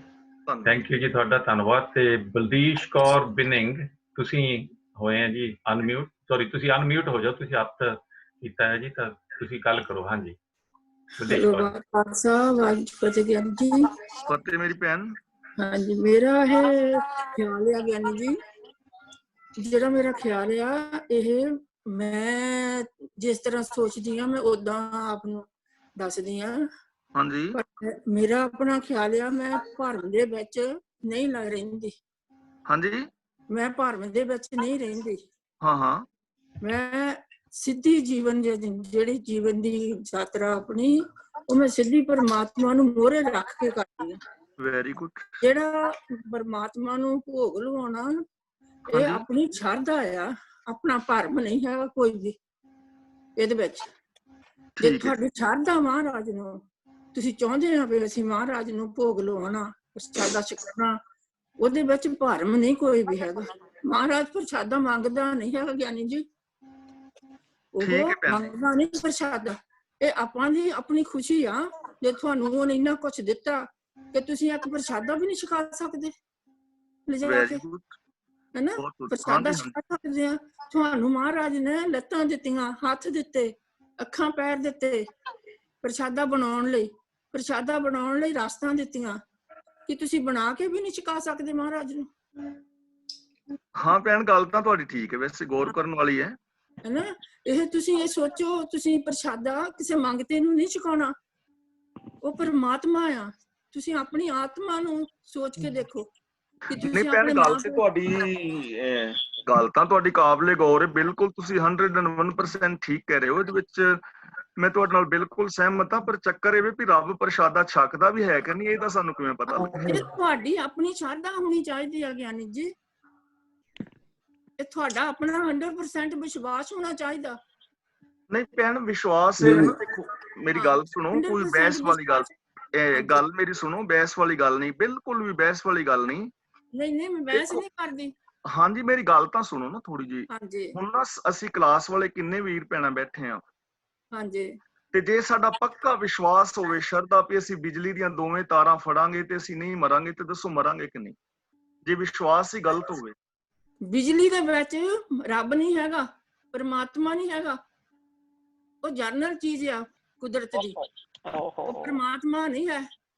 ਨਹੀਂ ਭੈਣ, ਗੱਲ ਇਹ ਨਹੀਂ, ਗੱਲ ਨਾ ਪਰਮਾਤਮਾ ਦੀ ਨਹੀਂ ਹੋ ਰਹੀ, ਗੱਲ ਹੁਣ ਵਿਸ਼ਵਾਸ ਦੀ ਹੋ ਰਹੀ ਹੈ। ਕਿ ਮੇਰਾ ਵਿਸ਼ਵਾਸ ਹੈ, ਬਹੁਤ ਵਿਸ਼ਵਾਸ, ਮੇਰੀ ਸ਼ਰਧਾ ਹੈ ਕਿ ਮੈਂ ਬਿਜਲੀ ਦੀਆਂ ਤਾਰਾਂ ਨੂੰ ਹੱਥ ਲਾ ਕੇ ਨਹੀਂ ਮਰਾਂਗਾ। ਤਾਂ ਮੈਨੂੰ ਦੱਸੋ ਮੈਂ ਮਰਾਂਗਾ ਕਿ ਨਹੀਂ? ਕਿਉਂਕਿ ਮੇਰਾ ਵਿਸ਼ਵਾਸ ਗਲਤ ਹੈ ਨਾ। ਇਸ ਲਈ ਰੱਬ ਨੂੰ ਪ੍ਰਸ਼ਾਦਾ ਛਕਾਉਣ ਵਾਲਾ ਜਿਹੜਾ ਵਿਸ਼ਵਾਸ ਹੈ, ਉਹ ਸਾਡਾ ਵਿਸ਼ਵਾਸ ਗਲਤ ਹੈਗਾ। ਬਾਣੀ ਵਿੱਚ ਕਿਤੇ ਨਹੀਂ ਆਇਆ ਕਿ ਰੱਬ ਪ੍ਰਸ਼ਾਦਾ ਛਕਦਾ। ਬਿਜਲੀ ਦੀਆਂ ਤਾਰਾਂ ਹੱਥ 'ਚ ਫੜੀਆਂ ਵੀ ਹੋਣ, ਮਹਾਰਾਜ ਉੱਥੋਂ ਵੀ ਰੱਖ ਲੈਂਦਾ। ਤੁਹਾਡਾ 100% ਵਿਸ਼ਵਾਸ ਹੈ ਤਾਂ ਹਾਂ ਠੀਕ ਹੈ ਭੈਣ, ਚਲੋ ਫਿਰ ਤੁਹਾਡੀ ਠੀਕ ਹੈ ਵਿਸ਼ਵਾਸ। ਲੇਕਿਨ ਗੁਰਬਾਣੀ ਦੇ ਬੇਸ ਤੇ ਸਾਨੂੰ ਕਿਤੇ ਨਹੀਂ ਮਿਲਦਾ ਕੋਈ ਵੀ ਸ਼ਬਦ ਜਿਹੜਾ, ਕਿਉਂਕਿ ਅਸੀਂ ਗੱਲ ਗੁਰਬਾਣੀ ਦੇ ਬੇਸ ਤੇ ਕਰ ਰਹੇ ਹਾਂ। ਤੁਹਾਡੇ ਵਿਸ਼ਵਾਸ ਬਿਲਕੁਲ ਠੀਕ ਹੈ, ਤੁਹਾਡੇ ਨਾਲ ਕੋਈ ਬਹਿਸ ਵਿਰੋਧਤਾ ਨਹੀਂ ਹੈ। ਪਰ ਗੁਰਬਾਣੀ ਵਿੱਚ ਸਾਨੂੰ ਇੱਕ ਵੀ ਪੰਕਤੀ ਐਸੀ ਨਹੀਂ ਮਿਲਦੀ ਕਿ ਰੱਬ ਭੋਗ ਲਾਉਂਦਾ ਹੈ। ਠੀਕ ਹੈ ਭੈਣ ਜੀ, ਮੈਂ ਬਲਦੀਸ਼ ਕੌਰ ਜੀ ਤੁਹਾਡਾ ਧੰਨਵਾਦ ਕਰਦਾ ਜੀ। ਆਪਣਾ ਹਾਂਜੀ, ਆਪਣਾ ਯਕੀਨ ਹੈ ਮੇਰਾ, ਏਦਾਂ ਕੋਈ ਬਹਿਸ ਕਰਨ ਦਾ ਨਹੀਂ ਕਿਸੇ ਦਾ ਵੀ ਗੱਲਬਾਤ ਹੈਗੀ ਜੀ। ਤੇ ਇਹ ਤਾਂ ਸਿਰਫ ਭਰਮ ਭੁਲੇਖੇ, ਜੇ ਸਿਰਫ ਇੱਕੋ ਗੱਲ ਹੈ ਜੀ ਵੀ ਮਹਾਰਾਜ ਨੇ ਜਦੋਂ ਤੁਸੀਂ ਆਪਣਾ ਕੋਈ ਵੀ ਚੀਜ਼ ਕੱਢ ਕੇ ਲਿਆ ਕੇ ਆਉਂਦੇ ਆ, ਚਾਹੇ ਈਵਨ ਕੜਾਹ ਪ੍ਰਸ਼ਾਦ ਵੀ ਹੈਗਾ ਜੀ, ਜਦੋਂ ਤੁਸੀਂ ਉਹ ਕਰਦੇ ਆ ਤਾਂ ਖਾਣੇ ਤਾਂ ਅਸੀਂ ਆਪ ਹੀ ਆ। ਤੁਹਾਡਾ ਵਿਸ਼ਵਾਸ ਹੈਗਾ, ਚਲੋ ਠੀਕ ਆ, ਉਹ ਕਰ ਲਿਆ ਉਹਦੇ ਮੁਤਾਬਕ ਜਿੱਦਾਂ ਤੁਸੀਂ ਕਰਦੇ ਆ। ਪਰ ਸਾਡੇ ਇੱਦਾਂ ਹੈ ਜੀ ਵੀ ਹਰੇਕ ਚੀਜ਼ ਨੂੰ ਤੁਸੀਂ ਜਦੋਂ ਆਪਣੇ ਗੁਰਦੁਆਰਿਆਂ ਦੇ ਵਿੱਚ ਜਾਂਦੇ ਨਾ, ਉਹਦੇ ਵਿੱਚ ਐਕਸਟ੍ਰੀਮ ਤੇ ਚਲੇ ਜਾਣਾ। ਆਪਣੇ ਘਰ ਜੋ ਮਰਜ਼ੀ ਕਰੀ ਚੱਲੋ, ਨੋ ਪ੍ਰੋਬਲਮ। ਪਰ ਜਦੋਂ ਗੁਰਦੁਆਰੇ ਦੇ ਵਿੱਚ ਜਾ ਕੇ ਹਰ ਇੱਕ ਚੀਜ਼ ਨੂੰ ਤੁਸੀਂ ਹਰੇਕ ਚੀਜ਼ ਨੂੰ ਤੁਸੀਂ ਕਹਿੰਦੇ ਇਹਦਾ ਵੀ ਭੋਗ ਲਵਾ ਦਿਓ, ਇਹਦਾ ਵੀ ਭੋਗ ਲਵਾ ਦਿਓ, ਇਹਦਾ ਵੀ ਭੋਗ ਲਵਾ ਦਿਓ। ਵੀ ਜੇ ਪਰਮਾਤਮਾ ਹਰ ਜਗ੍ਹਾ ਤੇ ਹੈ ਤਾਂ ਕਿਚਨ ਦੇ ਵਿੱਚ ਵੀ ਲੱਗ ਸਕਦਾ, ਉਹ ਜਾਣਦਾ ਹੀ ਆ ਸਾਰੇ ਤਰ੍ਹਾਂ। ਪਰ ਉਹ ਜਿਹੜੇ ਤੁਹਾਡੇ ਜਿਹੜੇ ਮਨੌਤਾਂ ਹੈਗੀਆਂ ਜੀ, ਉਹਨਾਂ ਦੀ ਗੱਲ ਕਰਦੇ ਸੀਗੇ। ਜੇ ਚਲੋ ਕੋਈ ਗੱਲ ਨਹੀਂ ਜੀ, ਗੱਲ ਕਰੋ। ਤੇ ਸਾਡੇ ਨਾਲ 3-4 ਹੋਰ ਜਣੇ ਹੈਗੇ। ਥੈਂਕ ਯੂ ਜੀ ਤੁਹਾਡਾ, ਬਲਦੀਸ਼ ਕੌਰ ਜੀ। ਤੇ ਸਾਡੇ ਨਾਲ ਸਭ ਤੋਂ ਪਹਿਲਾਂ ਹੈਗੇ ਆ ਜੀ ਨਰਿੰਦਰ ਸਿੰਘ ਜੱਸਲ, ਫਿਰ ਉਹਦੇ ਬਾਅਦ ਮੈਂ ਕੁਲਦੀਪ ਕੌਰ ਕੋਲ ਹੈ, ਉਹਦੇ ਬਾਅਦ ਹੋਰ ਕਿਤੇ ਹੈਗੇ ਜੀ ਜੱਸਲ ਸਾਹਿਬ। ਹਾਂਜੀ ਹਾਂਜੀ, ਵਾਹਿਗੁਰੂ ਜੀ ਕਾ ਖਾਲਸਾ, ਸ੍ਰੀ ਵਾਹਿਗੁਰੂ ਜੀ ਕੀ ਫਤਿਹ। ਆਪਣੇ ਨਾ ਜਿਵੇਂ ਸ਼ਰਧਾ ਦੇ ਵਿੱਚ ਆਪਾਂ ਬਹੁਤ ਚੀਜ਼ਾਂ ਇਹੋ ਜਿਹੀਆਂ ਕਰਦੇ ਹੈਗੇ ਆ ਜਿਨ੍ਹਾਂ ਦਾ ਕੋਈ ਫਾਇਦਾ ਨਹੀਂ ਹੈਗਾ। ਨਟ ਫਾਇਦਾ ਵੀ ਆਪਾਂ ਉਹ ਭਰਮ ਜਿਹੜੇ ਪਏ ਹੋਏ ਆ ਨਾ ਪਹਿਲਾਂ ਦੇ, ਬਸ ਉਹੀ ਚੱਲੇ ਆ ਰਹੇ ਆ। ਤੇ ਆਪਾਂ ਨੂੰ ਉਹਨੂੰ ਥੋੜਾ ਜਿਹਾ ਸਮਝਣ ਦੀ ਜ਼ਰੂਰਤ ਹੈਗੀ ਹੈ। ਹੁਣ ਆਪਾਂ ਨੂੰ ਲਿਸਟ ਬਣਾਉਣੀ ਚਾਹੀਦੀ ਹੈ ਵੀ ਇਹੋ ਜਿਹੇ ਕਿੰਨੇ ਕੁ ਭਰਮ ਹੈਗੇ ਆ ਜਿਹੜੇ ਆਪਾਂ ਸਿਰਫ ਸ਼ਰਧਾ ਦੇ ਤੌਰ ਦੇ ਉੱਤੇ ਕਰ ਰਹੇ ਆ, ਤੇ ਆਪਾਂ ਨੂੰ ਉਹਨਾਂ ਵਿੱਚੋਂ ਨਿਕਲਣਾ ਚਾਹੀਦਾ ਹੈਗਾ। ਜੇ ਤੁਸੀਂ ਸੇਵਾ ਕਰਨੀ ਹੈ, ਤੁਸੀਂ ਹਿਊਮੈਨਿਟੀ ਦੀ ਸੇਵਾ ਕਰੋ, ਪਹਿਲਾਂ ਇਨਸਾਨ ਬਣੋ ਫਿਰ ਧਾਰਮਿਕ ਬਣੋ। Thank you. ਥੈਂਕ ਯੂ ਜੀ ਜਸਰ ਸਾਹਿਬ। ਤੇ ਕੁਲਦੀਪ ਕੌਰ ਜੀ। ਹਾਂਜੀ, ਮੇਰਾ ਖਿਆਲ ਇਹ ਹੈ ਕਿ ਗੁਰਬਾਣੀ ਦੇ ਹਿਸਾਬ ਨਾਲ ਸ਼ਰਧਾ ਵਰਡ ਹੀ ਗਲਤ ਹੈ। ਸ਼ਰਧਾ ਆਉਣਾ ਹੀ ਨਹੀਂ ਚਾਹੀਦਾ ਇਹਦੇ ਵਿੱਚ। ਇਹ ਲੌਜਿਕ ਸਿਖਾਉਂਦੀ ਹੈ ਗੁਰਬਾਣੀ। ਫਿਰ ਅਸੀਂ ਸ਼ਰਧਾ ਵਿੱਚ ਕਿਉਂ ਪਈਏ? ਸ਼ਰਧਾ ਕਰਕੇ ਤਾਂ ਅਸੀਂ ਬਹੁਤ ਕੁਝ ਰੋਂਗ ਕਰ ਰਹੇ ਹਾਂ, ਕਰ ਵੀ ਰਹੇ ਹਾਂ, ਕਰੀ ਵੀ ਜਾਵਾਂਗੇ। ਪਹਿਲਾਂ ਤਾਂ ਇਹ ਵਰਡ ਹੀ ਕੱਢੋ ਕਿ ਸ਼ਰਧਾ ਹੈ ਹੀ ਨਹੀਂ ਹੈ ਸਾਡੇ ਗੁਰਬਾਣੀ ਦੇ ਵਿੱਚ। ਇਹ ਹਿੰਦੂ ਧਰਮ ਚੋਂ ਸਾਰਾ ਕੁਝ ਆਇਆ ਹੈਗਾ, ਆਪਾਂ ਉਹਨੂੰ ਉੱਥੇ ਛੱਡ ਦਈਏ, ਪਿੱਛੇ ਛੱਡ ਕੇ ਆਈਏ।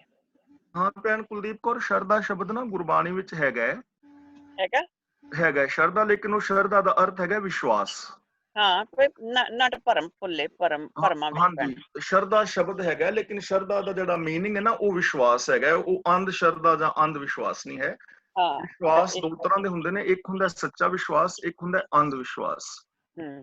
ਤਾਂ ਅੰਧ ਵਿਸ਼ਵਾਸ ਨਹੀਂ ਵੀ ਜਿਹੜਾ ਲੌਜੀਕਲੀ ਠੀਕ ਨਹੀਂ ਹੈ, ਤਾਂ ਸ਼ਰਧਾ ਦਾ ਮਤਲਬ ਵਿਸ਼ਵਾਸ ਹੈਗਾ ਗੁਰਬਾਣੀ ਵਿੱਚ। ਓਕੇ, ਧੰਨਵਾਦ। ਠੀਕ ਹੈ ਜੀ, ਥੈਂਕ ਯੂ ਜੀ। ਤੇ ਅਵਤਾਰ ਸਿੰਘ ਬਟਵਾਲ। ਹਾਂਜੀ, ਮੈਂ ਕਹਿਣ ਲੱਗਾ ਸੀ ਜੀ, ਇਹ ਭੈਣ ਜੀ ਕਹਿੰਦੇ ਆ ਵੀ ਇਹ ਤਾਂ ਫਿਰ ਉਹ ਫਿਰ ਖਾਂਦੇ ਕਾਹਨੂੰ, ਉਹ ਰਹਿਣ ਦੇਣ, ਫਿਰ ਵਾਲਣ ਦੇਣ ਰੱਬ ਨੂੰ ਜਿਹੜਾ ਵੀ ਉੱਤੇ ਆਇਆ ਉਹਨੂੰ ਕਹਿਣ ਵੀ ਜਿੰਨਾ ਚਿਰ ਉਹ ਆਉਂਦਾ ਨਹੀਂ ਉਹੀ ਹੀ ਖਾਊ ਹੁਣ।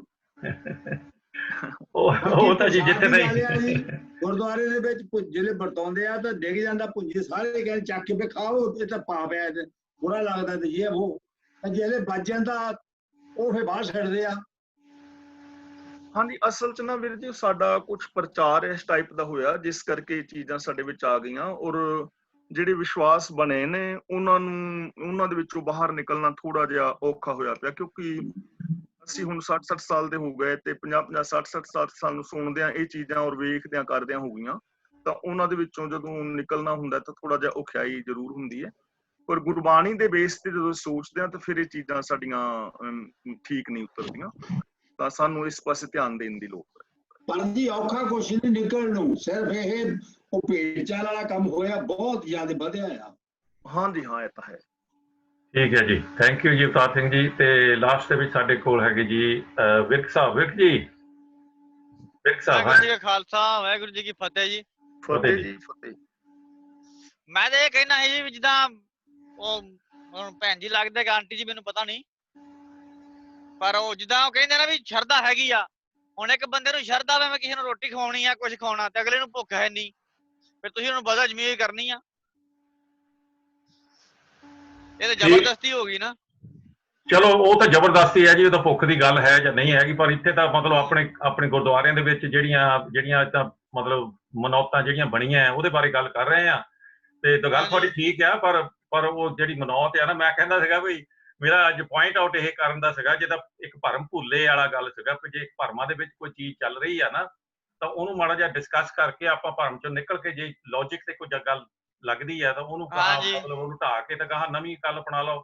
ਬਾਕੀ ਮੈਂ ਏਦਾਂ ਕਹਿੰਦਾ ਵੀ ਜੇ ਆਪਣੇ ਮਨ ਦੇ ਵਿੱਚ, ਆਪਣੇ ਘਰਾਂ ਦੇ ਵਿੱਚ ਜਿੱਦਾਂ ਮਰਜ਼ੀ ਕਰੋ, ਕਿਸੇ ਨੂੰ ਕੋਈ ਪ੍ਰੋਬਲਮ ਨਹੀਂ, ਪਰ ਇੱਕ ਗਰੁੱਪ ਦੇ ਵਿੱਚ ਜਿੱਥੇ 50, 100, 200 ਬੰਦਾ, 1000 ਬੰਦਾ ਬੈਠਾ ਹੁੰਦਾ, ਉਹਦੇ ਵਿੱਚ ਜੇ ਸਾਰੇ ਇਹ ਚੀਜ਼ ਲੈ ਕੇ ਤੁਰਦੇ ਆ ਤਾਂ ਸਾਡੀ ਗਾਹਾਂ ਜਿਹੜੀ ਜਨਰੇਸ਼ਨ ਆ ਨਾ, ਉਹਨਾਂ ਦੇ ਵਿੱਚ ਫਿਰ ਸਾਡੇ ਨਿਆਣੇ ਕਦੇ ਨਹੀਂ ਆਉਂਦੇ, ਕਿਉਂਕਿ ਉਹਨਾਂ ਚੀਜ਼ਾਂ ਦੇ ਵਿੱਚ ਲੌਜਿਕ ਨਹੀਂ ਲੱਭਦਾ ਨਾ, ਤਾਂ ਉਹ ਕਹਿੰਦੇ ਮੈਨੂੰ ਤਾਂ ਇਹ ਸੈਂਸ ਨਹੀਂ ਬਣਦੀ ਇਸ ਚੀਜ਼ ਦੀ, ਇਸ ਕਰਕੇ ਮੈਂ ਤਾਂ ਇਸ ਚੀਜ਼ 'ਚ ਬਿਲੀਵ ਨਹੀਂ ਕਰਦਾ। ਸਾਡਾ ਧਰਮ ਏਦਾਂ ਗਿਆ ਗੁਜ਼ਰਿਆ ਨਹੀਂ ਹੈਗਾ ਜਿਹੜਾ ਭਰਮਾਂ ਦੇ ਵਿੱਚ ਪੈ ਕੇ ਤੁਸੀਂ ਪਿਛਲਾ ਸਟੈਪ ਲਾਓ। 200 ਸਾਲ ਪਹਿਲਾਂ ਚਲੇ ਜਾਓ, 500 ਸਾਲ ਪਹਿਲਾਂ, ਤੁਸੀਂ 500 ਸਾਲ ਅੱਗੇ ਦੀ ਸੋਚਣੀ ਆ। ਅਸੀਂ ਤਾਂ ਪ੍ਰੈਜ਼ੈਂਟ ਦੇ ਵਿੱਚ ਵੀ ਨਹੀਂ ਆ ਰਹੇ, ਤਾਂ ਅੱਗੇ ਦੀ ਕਿੱਥੇ ਸੋਚਣੀ ਆ। ਹਾਂਜੀ, ਸੋ ਇਸ ਕਰਕੇ ਥੋੜਾ ਜਿਹਾ ਵਿਚਾਰ ਕਰਨ ਵਾਲੀ ਗੱਲ ਹੁੰਦੀ ਹੈ। ਬਾਕੀ ਆਪਣੀ ਭਾਵਨਾ ਹੁੰਦੀ ਜੇ ਅਸੀਂ ਸਾਡਾ ਕਿਸੇ ਨੂੰ ਵੀ ਮਤਲਬ ਕੋਈ ਠੇਸ ਪਹੁੰਚਾਉਣ ਵਾਲਾ ਕੰਮ ਨਹੀਂ ਹੈਗਾ। ਜਸਵੀਰ ਕੌਰ ਜੀ, ਤੁਸੀਂ ਆਪਣੇ ਵਿਚਾਰ ਦਿਓ। ਧੰਨਵਾਦ ਜੀ ਵਿਰਕ ਸਾਹਿਬ, ਥੈਂਕ ਯੂ। ਇਹ ਹੌਲੀ ਹੌਲੀ ਸਾਰਾ ਮਿਟ ਜਾਣਾ, ਕਿਉਂਕਿ ਇੱਕ ਟਾਈਮ ਤੇ ਯਾਦ ਆ ਆਰਤੀ ਵੀ ਕਰਦੇ ਹੁੰਦੇ ਸੀਗੇ ਮਹਾਰਾਜ ਗੁਰੂ ਗ੍ਰੰਥ ਸਾਹਿਬ ਜੀ ਦੇ ਅੱਗੇ, ਉਹ ਹੁਣ ਕੋਈ ਵੀ ਨਹੀਂ ਕਰਦਾ ਨਾ। ਹੌਲੀ ਹੌਲੀ ਇਹ ਵੀ ਚੱਲ ਜਾਣਾ, ਜਿੱਦਾਂ ਜਿੱਦਾਂ ਨੌਲੇਜ ਵੱਧਦੀ ਆ ਜਨਰੇਸ਼ਨ ਨੇ ਇਹ ਕਰਨਾ ਹੀ। ਬਿਲਕੁਲ ਟਾਈਮ ਲੱਗ ਕੇ ਸਾਰਾ ਕੁਝ ਹੋ ਜਾਣਾ ਵੈਸੇ।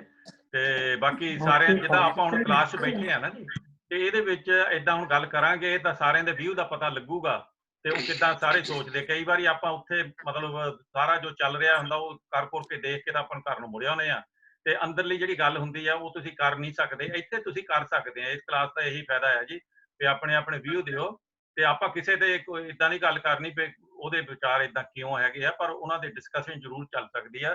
ਥੈਂਕ ਯੂ ਤੁਹਾਡਾ ਜਸਵੀਰ ਕੌਰ ਜੀ। ਤੇ ਜਗਜੀਤ ਕੌਰ ਜੀ, ਤੁਸੀਂ ਕੁਝ ਕਹਿਣਾ? ਹਾਂਜੀ, ਮੈਂ ਨਰਿੰਦਰ ਜੀ ਤੁਹਾਡੇ ਕੋਲ ਵੀ ਮੁੜ ਕੇ ਆਉਣਾ। ਹਾਂਜੀ ਹਾਂਜੀ, ਕਰਨਾ ਸੀ ਉਹ ਭਗਤ ਧੰਨਾ ਜੀ ਦੀ ਜਿਹੜੀ ਸਾਖੀ ਹੈਗੀ ਹੈ ਉਹ ਕਿੱਥੋਂ ਤੱਕ ਸਹੀ ਹੈ? ਫਿਰ ਕਹਿੰਦੇ ਜਿਹੜੀ ਭਗਤ ਧੰਨਾ ਜੀ ਦੀ ਸਾਖੀ ਹੈ ਨਾ ਵੀ ਉਹਨਾਂ ਨੇ ਪੱਥਰ ਦੇ ਵਿੱਚੋਂ ਰੱਬ ਕੱਢਿਆ, ਹਾਂਜੀ ਗੁਰਮਤਿ ਦੀ ਕਸਵੱਟੀ ਤੇ ਉਹ ਪੂਰੀ ਨਹੀਂ ਉਤਰਦੀ। ਦੇਖੋ ਬਾਣੀ ਹਾਂਜੀ। ਵਿੱਚ ਹਾਂਜੀ ਗੁਰਬਾਣੀ ਸਾਨੂੰ ਕੀ ਕਹਿ ਰਹੀ ਹੈ? ਭਗਤ ਧੰਨਾ ਜੀ ਦਾ ਆਪਣਾ ਸ਼ਬਦ ਹੈਗਾ, ਧੰਨੈ ਧਨ ਪਾਇਆ ਧਰਣੀ ਤਰ ਮਿਲਜਨ ਸੰਤ ਸਮਾਨਿਆ। ਧੰਨਾ ਜੀ ਕਹਿੰਦੇ ਨੇ ਵੀ ਮੈਂ ਧਰਤੀ ਦੇ ਆਸਰੇ ਪ੍ਰਭੂ ਨੂੰ ਪਾਇਆ, ਗੁਰੂ ਜਨਾਂ ਦੇ ਨਾਲ ਮਿਲ ਕੇ, ਸਤਸੰਗਤ ਵਿੱਚ ਮਿਲ ਕੇ। ਪਰ ਅਸੀਂ ਕਹਿ ਰਹੇ ਹਾਂ ਵੀ ਨਹੀਂ ਭਗਤ ਧੰਨਾ ਜੀ, ਤੁਹਾਨੂੰ ਭੁਲੇਖਾ ਹੈ ਵੀ ਤੁਸੀਂ ਤੇ ਪੱਥਰ ਨੂੰ ਰੋਟੀ ਖਵਾ ਕੇ ਪਾਇਆ। ਮੈਂ ਨਿੱਕੀ ਜੀ ਗੱਲ ਸੁਣਾਨਾ। ਇੱਕ ਨਾ ਬੰਦਾ ਗਿਆ ਆੜਤੀ ਕੋਲ, ਲਾਲੇ ਕੋਲ, ਤੇ ਉਹ ਕਹਿੰਦਾ ਵੀ ਲਾਲਾ ਜੀ ਤੁਸੀਂ ਮਰ ਗਏ ਸੀ, ਮੈਨੂੰ ਕਿਸੇ ਬੰਦੇ ਨੇ ਕਿਹਾ ਵੀ ਤੁਹਾਡੀ ਡੈਥ ਹੋ ਗਈ ਹੈ। ਕਹਿੰਦਾ ਨਹੀਂ ਮੇਰੀ ਡੈਥ ਤਾਂ ਨਹੀਂ ਹੋਈ, ਉਹ ਬੰਦੇ ਨੂੰ ਭੁਲੇਖਾ ਲੱਗਾ ਹੋਣਾ ਵੀ ਮੈਂ ਤੇਰੇ ਸਾਹਮਣੇ ਬੈਠਾ। ਕਹਿੰਦਾ ਨਹੀਂ, ਉਹ ਬੰਦਾ ਨੇ ਮੈਨੂੰ ਪੱਕੇ ਨੇ ਦੱਸਿਆ ਵੀ ਤੁਸੀਂ ਮਰ ਗਏ ਹੋ। ਉਹ ਕਹਿੰਦਾ ਵੀ ਤੈਨੂੰ ਭੁਲੇਖਾ ਲੱਗਾ ਹੋਣਾ ਵੀ ਮੈਂ ਤੇਰੇ ਸਾਹਮਣੇ ਬੈਠਾ ਤੇ ਹੈਗਾ, ਮੈਂ ਗੱਲ ਤੇ ਕਰਨ ਡਿਆ। ਕਹਿੰਦਾ ਨਹੀਂ ਨਹੀਂ ਲਾਲਾ ਜੀ ਐਵੇਂ ਤੇ ਨਹੀਂ ਹੋ ਸਕਦਾ, ਉਹ ਬੰਦਾ ਝੂਠ ਤੇ ਨਹੀਂ ਮਾਰ ਸਕਦਾ। ਯਾਨੀ ਜਿਹੜਾ ਸਾਹਮਣੇ ਬੈਠਾ ਹੁਣ ਭਗਤ ਧੰਨਾ ਜੀ ਨਾਲ ਵੀ ਅਸੀਂ ਐਵੇਂ ਕਰ ਰਹੇ ਹਾਂ। ਭਗਤ ਧੰਨਾ ਜੀ ਖੁਦ ਕਹਿ ਰਹੇ ਨੇ ਧੰਨੇ ਧਨ ਪਾਇਆ ਧਰਣੀ ਤਰ ਮਿਲਜਨ ਸੰਤ ਸਮਾਨਿਆ। ਇਹ ਬਾਣੀ ਦਾ ਸ਼ਬਦ ਹੈ ਵੀ ਧੰਨੇ ਨੇ ਰੱਬ ਨੂੰ ਪਾਇਆ ਸਤਸੰਗਤ ਵਿੱਚ ਮਿਲ ਕੇ, ਪਹਿਲੀ ਗੱਲ। ਦੂਜੀ ਗੱਲ, ਗੁਰੂ ਅਰਜਨ ਦੇਵ ਜੀ ਕਹਿ ਰਹੇ ਨੇ, ਦੇਖੋ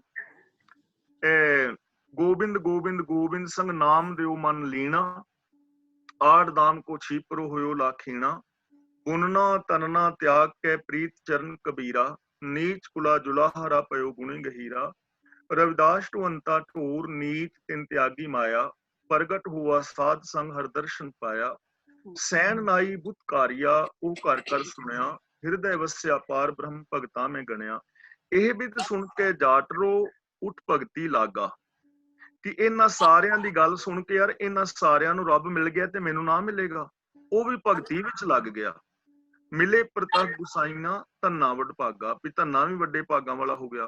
ਹੁਣ ਅਸੀਂ ਕਹਿ ਰਹੇ ਹਾਂ ਵੀ ਗੁਰੂ ਅਰਜਨ ਦੇਵ ਵੀ ਝੂਠ ਬੋਲ ਰਹੇ ਨੇ, ਧੰਨੇ ਨੇ ਤੇ ਪੱਥਰ ਚੁਕਾਇਆ ਸੀ। ਤਾਂ ਭਗਤ ਧੰਨੇ ਵਾਲੀ ਪੱਥਰ ਵਾਲੀ ਸਾਖੀ ਜਿਹੜੀ ਹੈ ਉਹ ਬਿਲਕੁਲ ਗਲਤ ਹੈਗੀ ਹੈ, ਕਿਉਂਕਿ ਸਾਡੇ ਲੋਕਾਂ ਨੇ ਬਹੁਤ ਸਾਰੀਆਂ ਇਹੋ ਜਿਹੀਆਂ ਸਾਖੀਆਂ ਜਿਹੜੀਆਂ ਨੇ ਉਹਨਾਂ ਦਾ ਗੁਰਬਾਣੀ ਦੇ ਨਾਲ ਦੂਰ ਦਾ ਵੀ ਸੰਬੰਧ ਨਹੀਂ ਹੈ। ਬਾਕੀ ਭਾਈ ਗੁਰਦਾਸ ਜੀ ਦੀ ਵਾਰ ਹੈ, ਉਹਦੇ ਵਿੱਚ ਇਹ ਚੀਜ਼ ਆਉਂਦੀ ਹੈ ਵੀ ਭਗਤ ਧੰਨਾ ਜੀ ਠਾਕੁਰ ਜਾਂਦੇ ਨੇ ਮੱਝਾਂ ਗਾਵਾਂ ਚਰਾਣ, ਖੇਤੀ ਕਰਨ ਲਈ ਤਿਰਾ ਦੇ ਵਿੱਚ ਉਹ ਪੂਜ ਰਿਹਾ, ਤੇ ਉਹ ਕਹਿੰਦੇ ਨੇ ਮੈਨੂੰ ਵੀ ਇੱਕ ਦੇਹ। ਤੇ ਸਾਨੂੰ ਇੰਝ ਲੱਗਦਾ ਵੀ ਜਿਵੇਂ ਉਹ ਤੋਂ ਇੱਕ ਪੱਥਰ ਠਾਕਰ ਮੰਗਦੇ ਨੇ, ਤੇ ਧੰਨੇ ਨੇ ਉਹਨੂੰ ਇੱਕ ਠਾਕਰ ਪੱਥਰ ਫੜਾ ਦਿੱਤਾ ਤੇ ਉਹ ਆਣ ਕੇ ਤੇ ਮਤਲਬ ਪੂਜਾ ਕਰਨ ਲੱਗ ਗਿਆ। ਹੁਣ ਕਿਸੇ ਵੀ ਤੁਸੀਂ ਮੰਦਿਰ ਵਿੱਚ ਜਾਓ ਤੇ ਪੁਜਾਰੀ ਤੋਂ ਜੇ ਤੁਸੀਂ ਠਾਕਰ ਮੰਗੋ ਤਾਂ ਉਹਨੂੰ ਦਵੇਗਾ ਥੋੜੀ।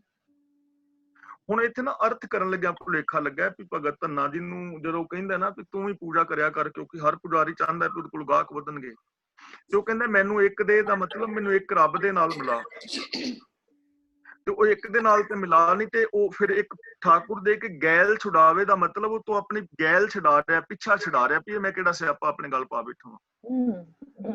ਉਹ ਇਹ ਉਹਦਾ ਅਰਥ ਨਹੀਂ ਅਸੀਂ ਸਮਝ ਪਾਏ ਠੀਕ ਢੰਗ ਦੇ ਨਾਲ, ਇਸ ਕਰਕੇ ਇਹ ਪ੍ਰਚਲ।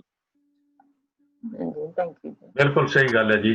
ਸਾਨੂੰ ਮਤਲਬ ਜੋ ਦੱਸਿਆ ਗਿਆ ਉਹ ਸਾਡੇ ਦਿਮਾਗ 'ਚ ਬੈਠਾ ਹੈ, ਇਸ ਕਰਕੇ ਮੁੜ ਮੁੜ ਕੇ ਅਸੀਂ ਉੱਥੇ ਮਤਲਬ ਪਹੁੰਚਦੇ ਹਾਂ। ਥੈਂਕ ਯੂ ਜੀ ਤੁਹਾਡਾ ਜਗਜੀਤ ਕੌਰ ਜੀ। ਇਹ ਹੁੰਦੀ ਹੈ ਭਗਤ ਕਬੀਰ ਜੀ ਦੀ, ਉਹ ਕਹਿੰਦੇ ਨੇ ਭਾਤ ਪਹਿਤ ਅਰਲਾਪਸੀ ਕਰ ਕਰਾ ਕਾ ਸਾਰ, ਭੋਗਣ ਹਾਰੇ ਭੋਗਿਆ ਇਸ ਮੂਰਤ ਕੇ ਮੁਖਛਾਰ। ਵੀ ਜਿਹੜਾ ਪੁਜਾਰੀ ਕੀ ਕਰਦਾ ਹੈ ਵੀ ਕੜਾਹ ਤੇ ਖੀਰ ਤੇ ਜੋ ਵੀ ਕੁਛ ਲਿਆਉਂਦਾ ਹੈ ਉਹ ਥੋੜਾ ਜਿਹਾ ਪਹਿਲਾਂ ਮੂਰਤ ਨੂੰ ਲਾਉਂਦਾ ਹੈ ਤੇ ਫਿਰ ਖਾ ਆਪ ਜਾਂਦਾ ਹੈ, ਤੇ ਜਿੱਥੇ ਉਹ ਮੂਰਤ ਦੇ ਮੂੰਹ ਨੂੰ ਲਾਇਆ ਹੁੰਦਾ ਉੱਥੇ ਸਵਾਹ ਉੱਡ ਉੱਡ ਕੇ ਪੈਂਦੀ ਰਹਿੰਦੀ। ਤੇ ਭਗਤ ਕਬੀਰ ਜੀ ਕਹਿੰਦੇ ਨੇ ਵੀ ਇਹਦੇ ਮੂੰਹ ਦੇ ਵਿੱਚ ਤੇ ਸਵਾਹ ਹੀ ਪੈ ਰਹੀ ਹੈ ਤੇ ਖਾ ਤੇ ਖਾਣ ਵਾਲਾ ਹੀ ਹੈ। ਠੀਕ ਹੈ ਨਾ, ਦੇਖੋ ਕਿੰਨਾ ਸੁੰਦਰ ਸੋਹਣਾ ਪ੍ਰਮਾਣ ਹੈਗਾ ਵੀ ਭਾਤ ਪਹਿਤ ਅਰਲਾਪਸੀ ਕਰ ਕਰਾ ਕਾ ਸਾਰ, ਭੋਗਣ ਹਾਰੇ ਭੋਗਿਆ ਇਸ ਮੂਰਤ ਕੇ ਮੁਖਛਾਰ। ਤਾਂ ਇਸ ਕਰਕੇ ਇਹ ਭਰਮ ਸੀ ਕਿਉਂਕਿ ਅਸੀਂ ਗੁਰਬਾਣੀ ਨੂੰ ਆਪ ਨਹੀਂ ਪੜ੍ਹਿਆ, ਔਰ ਜੇ ਅਸੀਂ ਆਪ ਗੁਰਬਾਣੀ ਦੀ ਸਟੱਡੀ ਕਰਦੇ ਨਾ, ਅਰਥ ਭਾਵ ਸਮਝਦੇ, ਫਿਰ ਇਹ ਭੁਲੇਖੇ ਸਾਡੇ ਵਿੱਚ ਪੈਣੇ ਨਹੀਂ ਸੀ, ਐਵੇਂ ਭੁਲੇਖੇ ਆ। ਤੇ ਜਿੱਥੇ ਸਾਡੀ ਆਪਸੀ ਜਿਹੜੀ ਕਲਾਸ ਚੱਲ ਰਹੀ ਨਾ, ਇਹਦੇ ਵਿੱਚ ਜੇ ਕਿਸੇ ਦੇ ਵਿਚਾਰਕ ਮਤਭੇਦ ਨੇ ਤਾਂ ਇਹ ਨਾ ਸਮਝਿਆ ਜਾਏ ਕਿ ਅਸੀਂ ਉਹਨਾਂ ਦੇ ਵਿਰੋਧੀ ਹਾਂ ਜਾਂ ਉਹ ਸਾਡੇ ਵਿਰੋਧੀ ਨੇ, ਬਿਲਕੁਲ ਵੀ ਨਹੀਂ ਹੈ। ਇੱਥੇ ਤੁਹਾਨੂੰ ਆਪਣਾ ਵਿਸ਼ਵਾਸ ਕਾਇਮ ਰੱਖਣ ਦੀ ਪੂਰੀ ਆਜ਼ਾਦੀ ਹੈ। ਜੇ ਤੁਸੀਂ ਚਾਹੁੰਦੇ ਹੋ ਕਿ ਤੁਹਾਨੂੰ ਭੋਗ ਲਵਾਉਣ ਨਾਲ ਖੁਸ਼ੀ ਮਿਲਦੀ ਤੇ ਲਵਾਈ ਜਾਓ, ਅਸੀਂ ਕੋਈ ਤੁਹਾਡੀ ਥਾਲੀ ਖੋਹਣ ਨਹੀਂ ਲੱਗੇ। ਤੇ ਨਾ ਰੱਬ ਨੇ ਸਾਡੇ ਨਾਲ ਨਾਰਾਜ਼ ਹੋਣਾ, ਨਾ ਤੁਹਾਡੇ ਨਾਲ। ਵਿਚਾਰਕ ਮਤਭੇਦ ਹੋ ਸਕਦੇ ਨੇ, ਕਿਉਂਕਿ ਇੱਕ ਪਰਿਵਾਰ ਦੇ ਵਿੱਚ ਇੱਕ ਬੱਚੇ ਦੇ ਵਿਚਾਰ ਹੋਰ ਹੁੰਦੇ ਨੇ। ਉਹ ਕਹਿੰਦਾ ਮੈਂ ਸਾਇੰਸ ਪੜ੍ਹਨੀ, ਦੂਜਾ ਕਹਿੰਦਾ ਮੈਂ ਆਰਟ ਪੜ੍ਹਨੀ, ਤਾਂ ਵੀ ਉਹ ਭੈਣ ਭਰਾ ਹੁੰਦੇ ਨੇ। ਜੇ ਇਸ ਕਲਾਸ ਦੇ ਵਿੱਚ ਸਾਡੇ ਕਿਤੇ ਵਿਚਾਰਕ ਮਤਭੇਦ ਹੈ ਵੀ ਨੇ, ਤਾਂ ਵੀ ਅਸੀਂ ਇੱਕ ਦੂਜੇ ਦੇ ਵਿਰੋਧੀ ਨਹੀਂ, ਅਸੀਂ ਇੱਕ ਦੂਜੇ ਦੇ ਭੈਣ ਭਰਾਵਾਂ। ਹਰ ਬੰਦੇ ਨੂੰ ਆਪਣੇ ਵਿਚਾਰ ਆਜ਼ਾਦ ਰੱਖਣ ਦੀ ਭੁੱਲ ਨਹੀਂ। ਉਹ ਆਪਣੇ ਵਿਚਾਰ ਰੱਖ ਸਕਦੇ ਨੇ, ਤੁਸੀਂ ਆਪਣੇ ਰੱਖ ਸਕਦੇ ਹੋ। ਠੀਕ ਹੈ, ਗੁਰਬਾਣੀ ਇਹਨਾਂ ਚੀਜ਼ਾਂ ਨੂੰ ਨਹੀਂ ਮੰਨਦੀ। ਠੀਕ ਹੈ ਜੀ, ਅਸੀਂ ਬਿਲਕੁਲ ਵਿਰੋਧੀ ਨੇ ਜੀ। ਤੇ ਇਸ ਕਰਕੇ ਅਸੀਂ ਇਸ ਕਲਾਸ ਦੀ ਇਹ ਬਿਊਟੀ ਹੈ ਜੀ ਕਿ ਅਸੀਂ ਆ ਕੇ ਆਪਣੇ ਵਿਚਾਰ ਦੇ ਸਕਦੇ ਹਾਂ। ਤੇ ਸਾਡੇ ਨਾਲ ਨਰਿੰਦਰ ਸਿੰਘ ਜਸਲ ਤੇ ਮੇਰੀ ਘਰ ਵਾਲੀ ਵੀ ਹੈ ਜੀ। ਤੇ ਮੈਂ ਪਿਆਰ ਕੌਰ ਜੀ ਨੂੰ ਵੀ ਕਹੂੰਗਾ, ਉਹ ਕੁਝ ਕਹਿ ਰਹੇ ਸੀਗੇ ਪਹਿਲਾਂ, ਸ਼ਾਇਦ ਤੁਸੀਂ ਅਨਮਿਊਟ ਨਹੀਂ ਹੈਗੇ, ਇਸ ਕਰਕੇ ਜੇ ਤੁਸੀਂ ਕੁਝ ਕਹਿਣਾ ਹੈ ਜੀ ਤਾਂ ਤੁਸੀਂ ਅਨਮਿਊਟ ਹੋ ਜਾਇਓ ਆਪਣੇ ਫੋਨ ਤੋਂ, ਤੇ ਤਾਂ ਤੁਸੀਂ ਆਪਣੇ ਵਿਚਾਰ ਰੱਖ ਸਕਦੇ। ਪਹਿਲਾਂ ਮੈਂ ਨਰਿੰਦਰ ਸਿੰਘ ਜੀ ਵਾਪਸ ਆਉਣਾ। ਹਾਂਜੀ, ਮੈਂ ਇਹੀ ਸਲਾਹ ਦੇਣੀ ਸੀਗੀ ਜੀ। ਮੈਂ ਆਪਾਂ 100 ਧਰਮਾਂ ਜਿਹੜੇ ਵਿਸ਼ਵਾਸੀ ਹੈਗੇ ਆ, ਜਿਨ੍ਹਾਂ ਨੂੰ ਵਿਸ਼ਵਾਸ ਹੈਗਾ, ਆਪਾਂ ਉਹਨਾਂ ਨੂੰ ਨੰਗੀਆਂ ਤਾਰਾਂ ਫੜਾ ਕੇ ਦੇਖ ਲੈਂਦੇ ਹਾਂ। 100 ਬੰਦਿਆਂ ਨੂੰ ਵੀ ਕਰੰਟ ਕਿਹਨੂੰ ਨਹੀਂ ਲੱਗਦਾ। ਚਲੋ ਕੋਈ ਗੱਲ ਨਹੀਂ ਜੀ, ਆਪਾਂ ਠੀਕ ਹੈ ਜੀ, ਸਾਰਿਆਂ ਨੂੰ ਪਤਾ ਲੱਗ ਗਿਆ ਜੀ logic the. Thank you so much.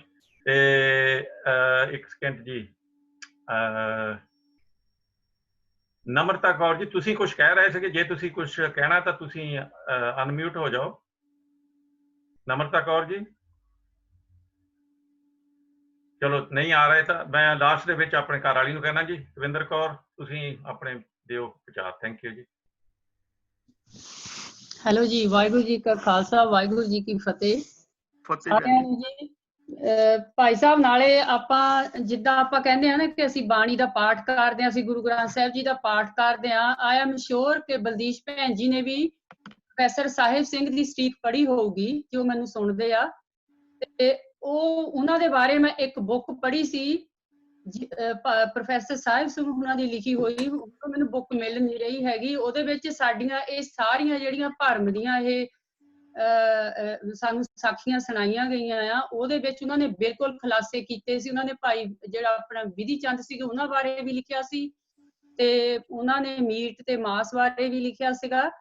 ਤੇ ਉਹਨਾਂ ਨੇ ਇਹ ਵੀ ਕਿਹਾ ਸੀਗਾ ਕਿ ਜਿੱਦਾਂ ਭਾਈ ਬਾਲੇ ਵਾਲੀ ਜਨਮ ਸਾਖੀ ਆ, ਉਹਦੇ ਬਾਰੇ ਵੀ ਉਹਨਾਂ ਨੇ ਲਿਖਿਆ ਸੀਗਾ ਕਿ ਉਹ ਗੁਰੂ ਗੋਬਿੰਦ ਸਿੰਘ ਜੀ ਤੋਂ ਬਾਅਦ, ਹੁਣ ਮੈਨੂੰ ਯਾਦ ਪਹਿਲਾਂ ਮੇ ਬੀ 100 ਈਅਰ ਆਫਟਰ ਲਿਖੀ ਗਈ ਆ। ਹਾਂਜੀ, 6ਵੇਂ ਪਾਤਸ਼ਾਹ ਦੇ ਟਾਈਮ ਲਿਖੀ ਗਈ। ਨਹੀਂ ਜਿਹੜੀ ਭਾਈ ਜਨਮ ਹੈਗੀ ਆ, ਪਰ ਉਹਨਾਂ ਨੇ ਹਾਂਜੀ ਉਹਨਾਂ ਨੇ ਪ੍ਰੂਫ ਕੀਤਾ ਕਿ ਇਹ ਉਹ ਜਿਹੜਾ ਉਹਨਾਂ ਨੇ ਪ੍ਰੂਫ ਕੀਤਾ ਨਾ, ਕਿਤਾਬ ਦਾ ਨਾਮ ਦਵਿੰਦਰ ਕੌਰ ਭੈਣ ਜੀ ਹੈਗਾ ਆਦ ਬੀੜ ਬਾਰੇ। ਹਾਂਜੀ ਹਾਂਜੀ ਆਦ ਬੀੜ ਬਾਰੇ ਵਿੱਚ ਉਹਨਾਂ ਨੇ ਉਹ ਪ੍ਰੂਫ ਕੀਤਾ ਹੈ ਵੀ 6ਵੇਂ ਪਾਤਸ਼ਾਹ ਦੇ ਟਾਈਮ ਉਹ ਹਿੰਦਾਲੀਆਂ ਨੇ ਲਿਖੀ। ਅੱਛਾ ਜੀ।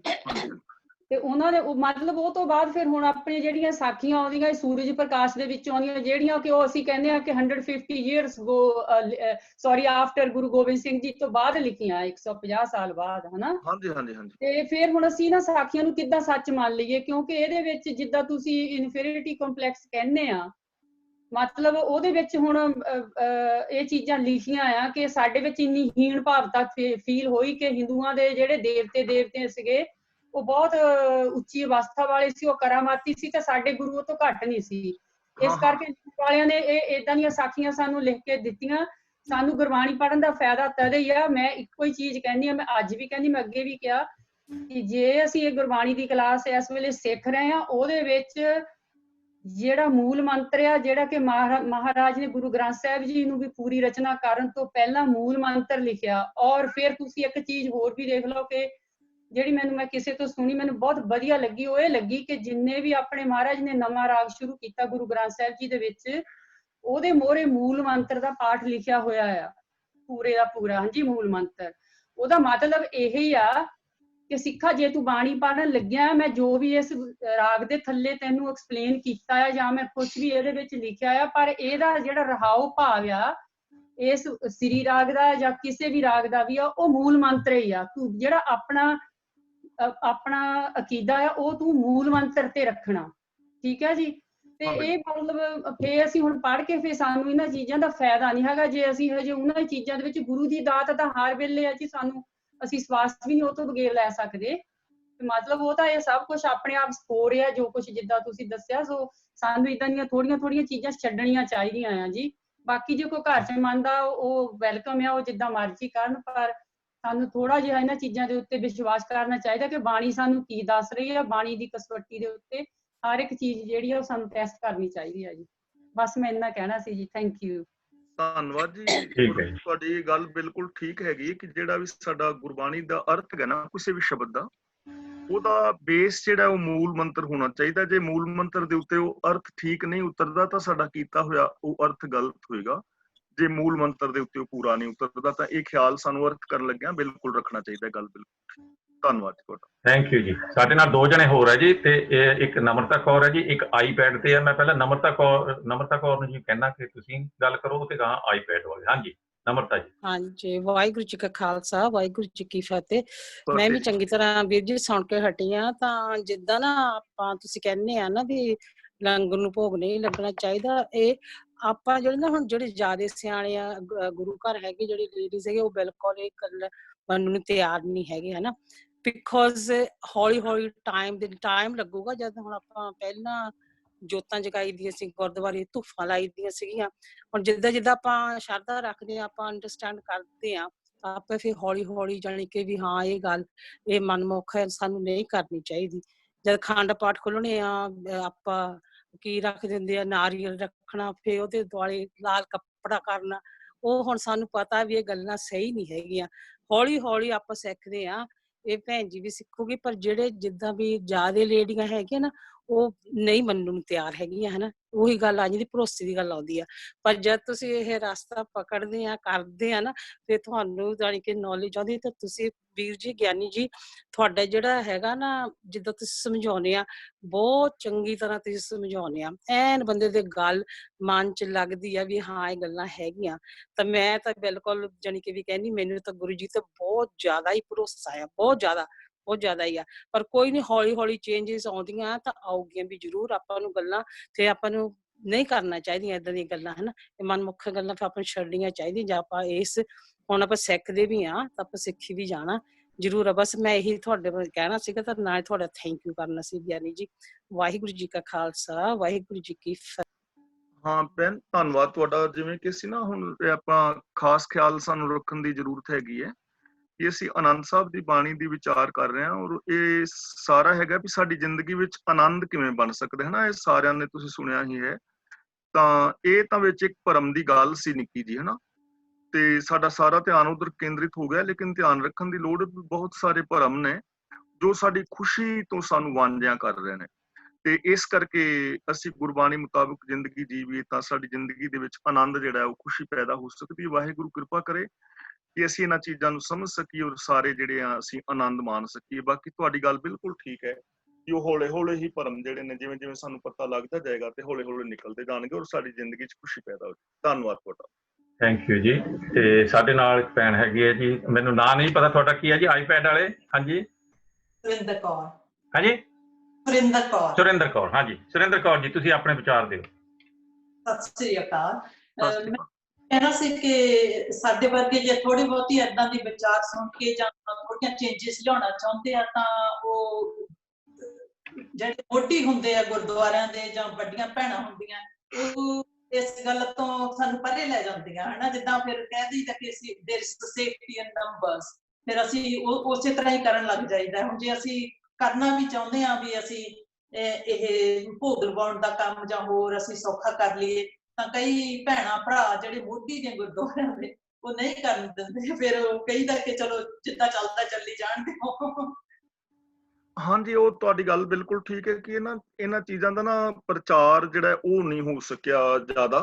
ਹਾਂਜੀ। ਕਿਉਂਕਿ ਜਿਹੜੇ ਗਿਆਨੀ ਸਾਹਿਬਾਨ ਨੇ, ਹੁਣ ਮੈਂ ਵੀ ਜਿਹੜੀਆਂ ਗੱਲਾਂ ਕਹਿ ਰਿਹਾ ਵਾਂ ਤਾਂ ਕਲਾਸ ਵਿੱਚ ਤਾਂ ਮੈਂ ਕਹਿ ਰਿਹਾ ਵਾਂ, ਬਾਈ ਦੇ ਵੇ ਕੱਲ ਨੂੰ ਜੇ ਮੈਂ ਗੁਰਦੁਆਰੇ ਡਿਊਟੀ ਕਰਦਾ ਕਿਤੇ ਤਾਂ ਉਹ ਭੋਗ ਮੈਨੂੰ ਵੀ ਲਵਾਉਣਾ ਪੈਣਾ ਹੈ।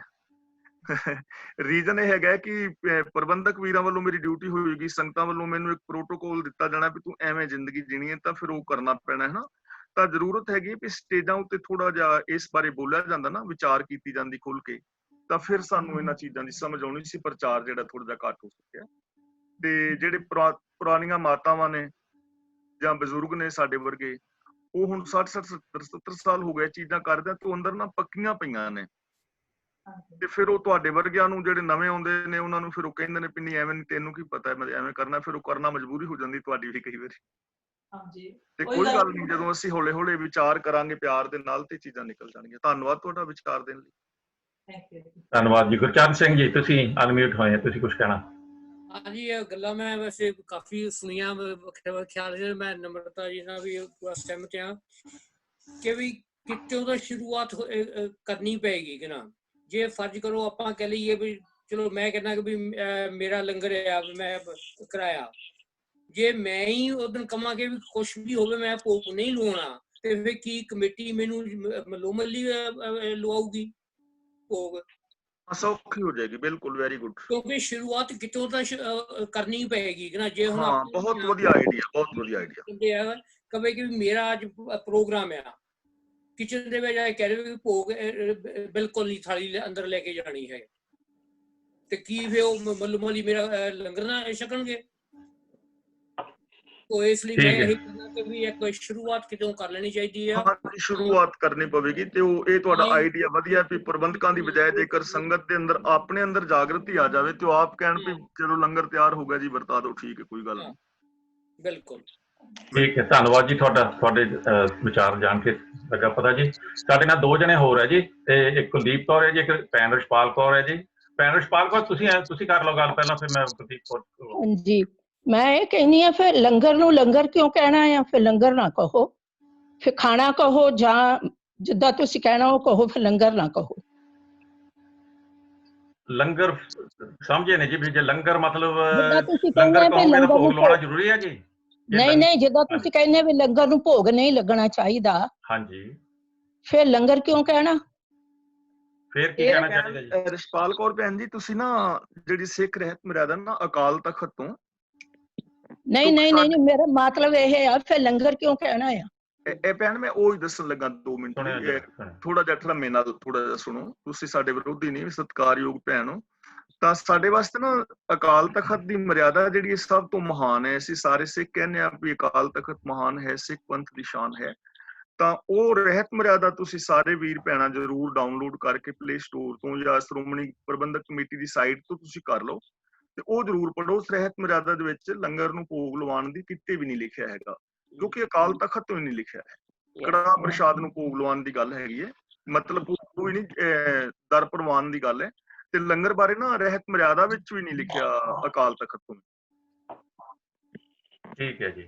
ਦਰਅਸਲ ਆਪਾਂ, ਤੁਹਾਡੀ ਗੱਲ ਸਹੀ ਹੈ ਜੀ, ਜੇ ਆਪਾਂ ਥੋੜਾ ਰਿਸਰਚ ਕਰੀਏ ਨਾ ਫੇਰ ਹੀ ਪਤਾ ਲੱਗੂਗਾ। ਜੇ ਅਸੀਂ ਇੱਕ ਝੰਡੇ ਥੱਲੇ ਆਉਣਾ ਆ ਤਾਂ ਉਹ ਇੱਕ ਝੰਡੇ ਥੱਲੇ ਵਾਲੀ ਜਿਹੜੀ ਸਾਡੀ ਵਿਚਾਰਧਾਰਾ ਆ ਉਹਨੂੰ ਸਾਨੂੰ ਅਪਣਾਉਣਾ ਪੈਣਾ। ਪਰ ਜੇ ਸਾਨੂੰ ਪੜ੍ਹੀ ਹੋਊਗੀ, ਦੇਖੀ ਸੁਣੀ ਹੋਊਗੀ ਪੂਰੀ ਤਰ੍ਹਾਂ, ਫੇਰ ਹੀ ਕਰ ਸਕਦੇ ਆ। ਜੇ ਅਸੀਂ ਸੁਣਿਆ ਪੜ੍ਹਿਆ ਨਹੀਂ, ਜੋ ਸਾਨੂੰ ਦੱਸਿਆ ਗਿਆ ਉਹਨੂੰ ਆਪਾਂ ਅੱਜ ਤਾਈਂ ਇਸਤੇਮਾਲ ਕਰਦੇ ਆਏ ਆ, ਤੇ ਉਹਦੇ ਵਿੱਚੋਂ ਤਾਂ ਇਹੀ ਕੁਛ ਹੀ ਹੈ ਜੀ। ਜੋ ਆਪਣੇ ਭੈਣ ਜੀ ਨੇ ਕਿਹਾ ਨਾ, ਰਿਸ਼ਪਾਲ ਕੌਰ ਜੀ ਨੇ, ਉਹ ਆਪਣੀ ਜਗ੍ਹਾ ਠੀਕ ਹੈ ਜੀ, ਕਿਉਂਕਿ ਸਾਨੂੰ ਅੱਜ ਤਾਈਂ ਸਾਡੀ ਮਨੌਤ ਇਹ ਰਹੀ ਆ। ਸੋ ਇਸ ਕਰਕੇ ਉਹਦੇ ਬਾਰੇ ਡਿਸਕਸ਼ਨ ਚੱਲ ਰਹੀ ਹੈ ਇਹਦੇ ਵਿੱਚ। ਹਾਂਜੀ ਕੁਲਦੀਪ ਕੌਰ ਜੀ, ਤੁਸੀਂ ਕੀ ਕਹਿਣਾ?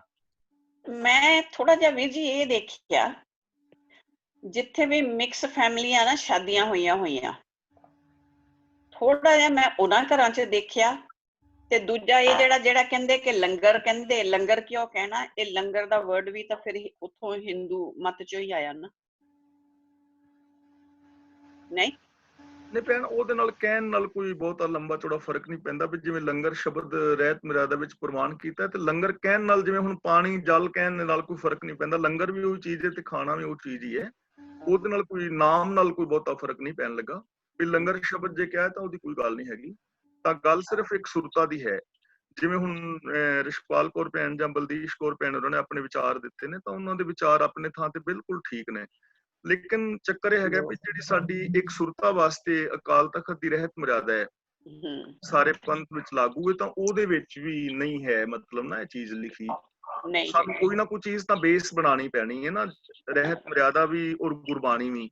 ਤੇ ਜੇ ਅਸੀਂ ਇਹਨਾਂ ਦੋਵਾਂ ਚੀਜ਼ਾਂ ਨੂੰ ਬੇਸ ਨਹੀਂ ਬਣਾਉਂਦੇ, ਆਪਣੇ ਵਿਚਾਰ ਰੱਖਦੇ ਹਾਂ, ਤਾਂ ਫਿਰ ਸਾਡੇ ਵਿੱਚ ਇੱਕ ਸੁਰਤਾ ਪੈਦਾ ਨਹੀਂ ਹੁੰਦੀ।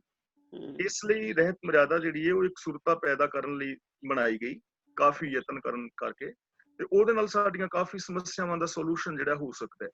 ਇਸ ਲਈ ਸਾਨੂੰ ਸਾਰੇ ਹੀ ਵੀਰਾਂ ਭੈਣਾਂ ਨੂੰ ਰਹਿਤ ਮਰਿਆਦਾ ਵੀ ਜਿਹੜੀ ਨਾ ਉਹ ਪੜ੍ਹ ਲੈਣੀ ਚਾਹੀਦੀ ਜ਼ਰੂਰ, ਤੇ ਗੁਰਬਾਣੀ ਨੂੰ ਸਾਨੂੰ ਆਪ ਪੜ੍ਹਨਾ ਚਾਹੀਦਾ ਹੈ। ਤੇ ਗੁਰਬਾਣੀ ਦੇਖੋ, ਹੁਣ ਗੁਰੂ ਜੀ ਤੋਂ ਵੱਡਾ ਸਾਡੇ ਵਾਸਤੇ ਕੋਈ ਨਹੀਂ ਹੈ, ਤੇ ਗੁਰਬਾਣੀ ਦੇ ਬੇਸ ਤੇ ਸਾਨੂੰ ਤੁਰਨ ਲੱਗਿਆ ਨਿਸੰਕੋਚ ਸਾਨੂੰ ਚੱਲਣ ਦੀ ਜ਼ਰੂਰਤ ਹੈਗੀ, ਔਰ ਆਪਣੇ ਅੰਦਰ ਇਹ ਥੋੜੀ ਜਿਹੀ ਜ਼ਰੂਰਤ ਪੈਦਾ ਤਾਂ ਕਰਨੀ ਪਵੇਗੀ। ਬਾਕੀ ਵਿਚਾਰਕ ਮਤ ਪੇ ਥੋੜੇ ਬਾਤੇ ਬਣੇ ਰਹਿਣਗੇ, ਇੱਕ ਗੱਲ ਉਹਨਾਂ ਵਿੱਚ ਰਿਸ਼ਪਾਲ ਕੌਰ ਭੈਣ ਹੈ, ਬਲਦੇਸ਼ ਕੌਰ ਭੈਣ ਹੈ, ਜਾਂ ਹੋਰ ਭੈਣਾਂ ਵੀਰ ਨੇ ਜਿਨ੍ਹਾਂ ਵਿਚਾਰ ਦਿੱਤੇ ਨੇ, ਉਹਨਾਂ ਦੇ ਵਿਚਾਰਾਂ ਦਾ ਅਸੀਂ ਸਤਿਕਾਰ ਕਰਦੇ ਹਾਂ, ਔਰ ਉਹਨਾਂ ਦੇ ਵਿਚਾਰ ਆਪਣੇ ਥਾਂ ਤੇ ਠੀਕ ਨੇ ਉਹਨਾਂ ਨੂੰ, ਲੇਕਿਨ ਗੁਰਬਾਣੀ ਦੀ ਕਸਵੱਟੀ ਤੇ ਅਸੀਂ ਬੋਲ ਰਹੇ ਹਾਂ ਜੋ ਵੀ ਨਾ। ਠੀਕ ਹੈ ਜੀ, ਥੈਂਕ ਯੂ ਜੀ। ਸਾਡੇ ਨਾਲ ਇੱਕ ਮੈਂ ਕੀ ਉੱਥੇ ਲਿਖਿਆ ਜੀ ਫੈਟ ਬॉयਜ਼ ਫਾਇਰ, ਪਤਾ ਨਹੀਂ ਕੌਣ ਹੈਗੇ ਜੀ, ਉਹਨਾਂ ਨੇ ਤੁਸੀਂ ਆਪਣੇ ਵਿਚਾਰ ਦੇਣੇ ਤਾਂ ਤੁਸੀਂ ਗੱਲ ਕਰੋ ਜੀ। ਹਾਂਜੀ ਹਾਂਜੀ, ਮੈਂ ਜੀ ਆਪਣਾ ਇੱਕੋ ਗੱਲ ਕਹਿਣੀ ਸੀ, ਜੇ ਆਪਾਂ ਗੁਰਮਤ ਦੇ ਹਿਸਾਬ ਨਾਲ ਦੇਖ ਲਈਏ ਨਾ, ਲੰਗਰ ਸ਼ਬਦ ਜਿਹੜਾ ਹੈਗਾ ਜੀ ਉਹ ਤਾਂ ਸ਼ਬਦ ਲਈ ਹੀ ਆਇਆ ਆ, ਲੰਗਰ ਚੱਲ ਰਿਹਾ ਗੁਰ ਸ਼ਬਦ।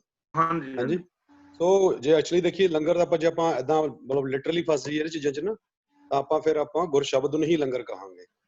ਸੋ ਗਿਆਨ ਹੀ ਲੰਗਰ ਹੈ ਸਾਡੇ ਲਈ, ਤਾਂ ਸਾਡੇ ਲਈ ਗਿਆਨ ਲੰਗਰ ਹੈ। ਉਹ ਵੀ ਲੰਗਰ ਹੈਗਾ, ਤੇ ਨਾਲੇ ਵੀਰ ਜੀ ਆਪਣਾ ਗੁਰਬਾਣੀ ਵਿੱਚ ਆਉਂਦਾ ਨਾ, ਬਲਵੰਡ ਖੀਵੀ ਨੇਕ ਜਨ ਜਿਸ ਬਹੁਤੀ ਛਾਉ ਪਤਰਾਲੀ, ਹਾਂਜੀ ਹਾਂਜੀ, ਲੰਗਰ ਦੌਲਤ ਵੰਡੀਐ ਰਸ ਅੰਮ੍ਰਿਤ ਖੀਰ ਘਿਆਲੀ। ਵੀ ਮਾਤਾ ਜਿਹੜੀ ਖੀਵੀ ਜੀ ਨੇ, ਉਹ ਘਿਓ ਵਾਲੀ ਜਿਹੜੀ ਨਾ ਘਿਆਲੀ ਖੀਰ ਜਿਹੜੀ ਲੰਗਰ ਦੇ ਵਿੱਚ ਆਪ ਵਰਤਾਉਂਦੇ ਰਹੇ ਨੇ, ਤਾਂ ਉਹ ਲੰਗਰ ਸ਼ਬਦ ਦੇ ਵਾਸਤੇ ਹੁੰਦਾ, ਇਹ ਕੋਈ ਬਹੁਤੀ ਪ੍ਰੋਬਲਮ ਵਾਲੀ ਗੱਲ ਨਹੀਂ ਹੈ। ਠੀਕ ਕਹਿ ਰਹੇ ਹੋ ਤੁਸੀਂ, ਸ਼ਬਦ ਦਾ ਲੰਗਰ ਔਰ ਗੁਰੂ ਦਾ ਲੰਗਰ। ਮੈਂ ਗਿਆਨੀ ਭਾਈ ਸਾਹਿਬ ਜੀ ਇੱਕ ਸਕਿੰਟ, ਭਾਈ ਸਾਹਿਬ ਜੀ ਆਪਣੇ ਤੁਸੀਂ ਤੁਹਾਡਾ ਨਾਂ ਕੀ ਸੀਗਾ ਜੀ? ਜੇ ਫੈਟ ਬॉयਜ਼, ਹੈਲੋ। ਹਾਂਜੀ, ਮੈਂ ਐਕਚੁਅਲੀ ਕਿਸੇ ਦੀ ਯੂਜ਼ ਕਰ ਰਿਹਾ ਸੀ ਜੀ। ਨਹੀਂ ਮੈਂ ਤੁਹਾਡਾ ਨਾਂ ਕੀ ਹੈ ਜੀ? ਮੇਰਾ ਨਾਮ ਸੁਖਵਿੰਦਰ ਸਿੰਘ ਹੈ ਜੀ। ਸੁਖਵਿੰਦਰ ਸਿੰਘ, ਧੰਨਵਾਦ ਜੀ ਸੁਖਵਿੰਦਰ ਸਿੰਘ ਜੀ, ਤੁਹਾਡਾ ਬਹੁਤ ਬਹੁਤ। ਹਾਂਜੀ ਹਾਂਜੀ, ਦਵਿੰਦਰ ਕੌਰ ਭੈਣ ਆਪਣੇ। ਮੈਂ ਇਹ ਕਹਿਣਾ ਸੀ ਕਿ ਜਿਹੜਾ ਐਕਚੁਅਲੀ ਲੰਗਰ ਅੱਖਰ ਆਇਆ ਆ, ਉਹ ਤਾਂ ਜਿਹੜਾ ਜਹਾਜ਼ ਹੁੰਦਾ ਆ, ਜਦੋਂ ਉਹਨੂੰ ਖੜਾ ਕਰਦੇ ਆ ਪੋਰਟ ਦੇ ਉੱਤੇ, ਜਿਹੜਾ ਉਹਦੇ ਥੱਲੇ ਉਹ ਸਿੱਟਿਆ ਜਾਂਦਾ ਆ ਭਾਰ, ਉਹਨੂੰ ਲੰਗਰ ਕਹਿੰਦੇ ਆ। ਇਹਦਾ ਮਤਲਬ ਹੈ ਕਿ ਉਹ ਜਹਾਜ਼ ਨੂੰ ਖੜਾ ਕਰਨ ਦੇ ਵਿੱਚ ਠੱਲ ਪਾਉਂਦਾ ਆ ਜੀ।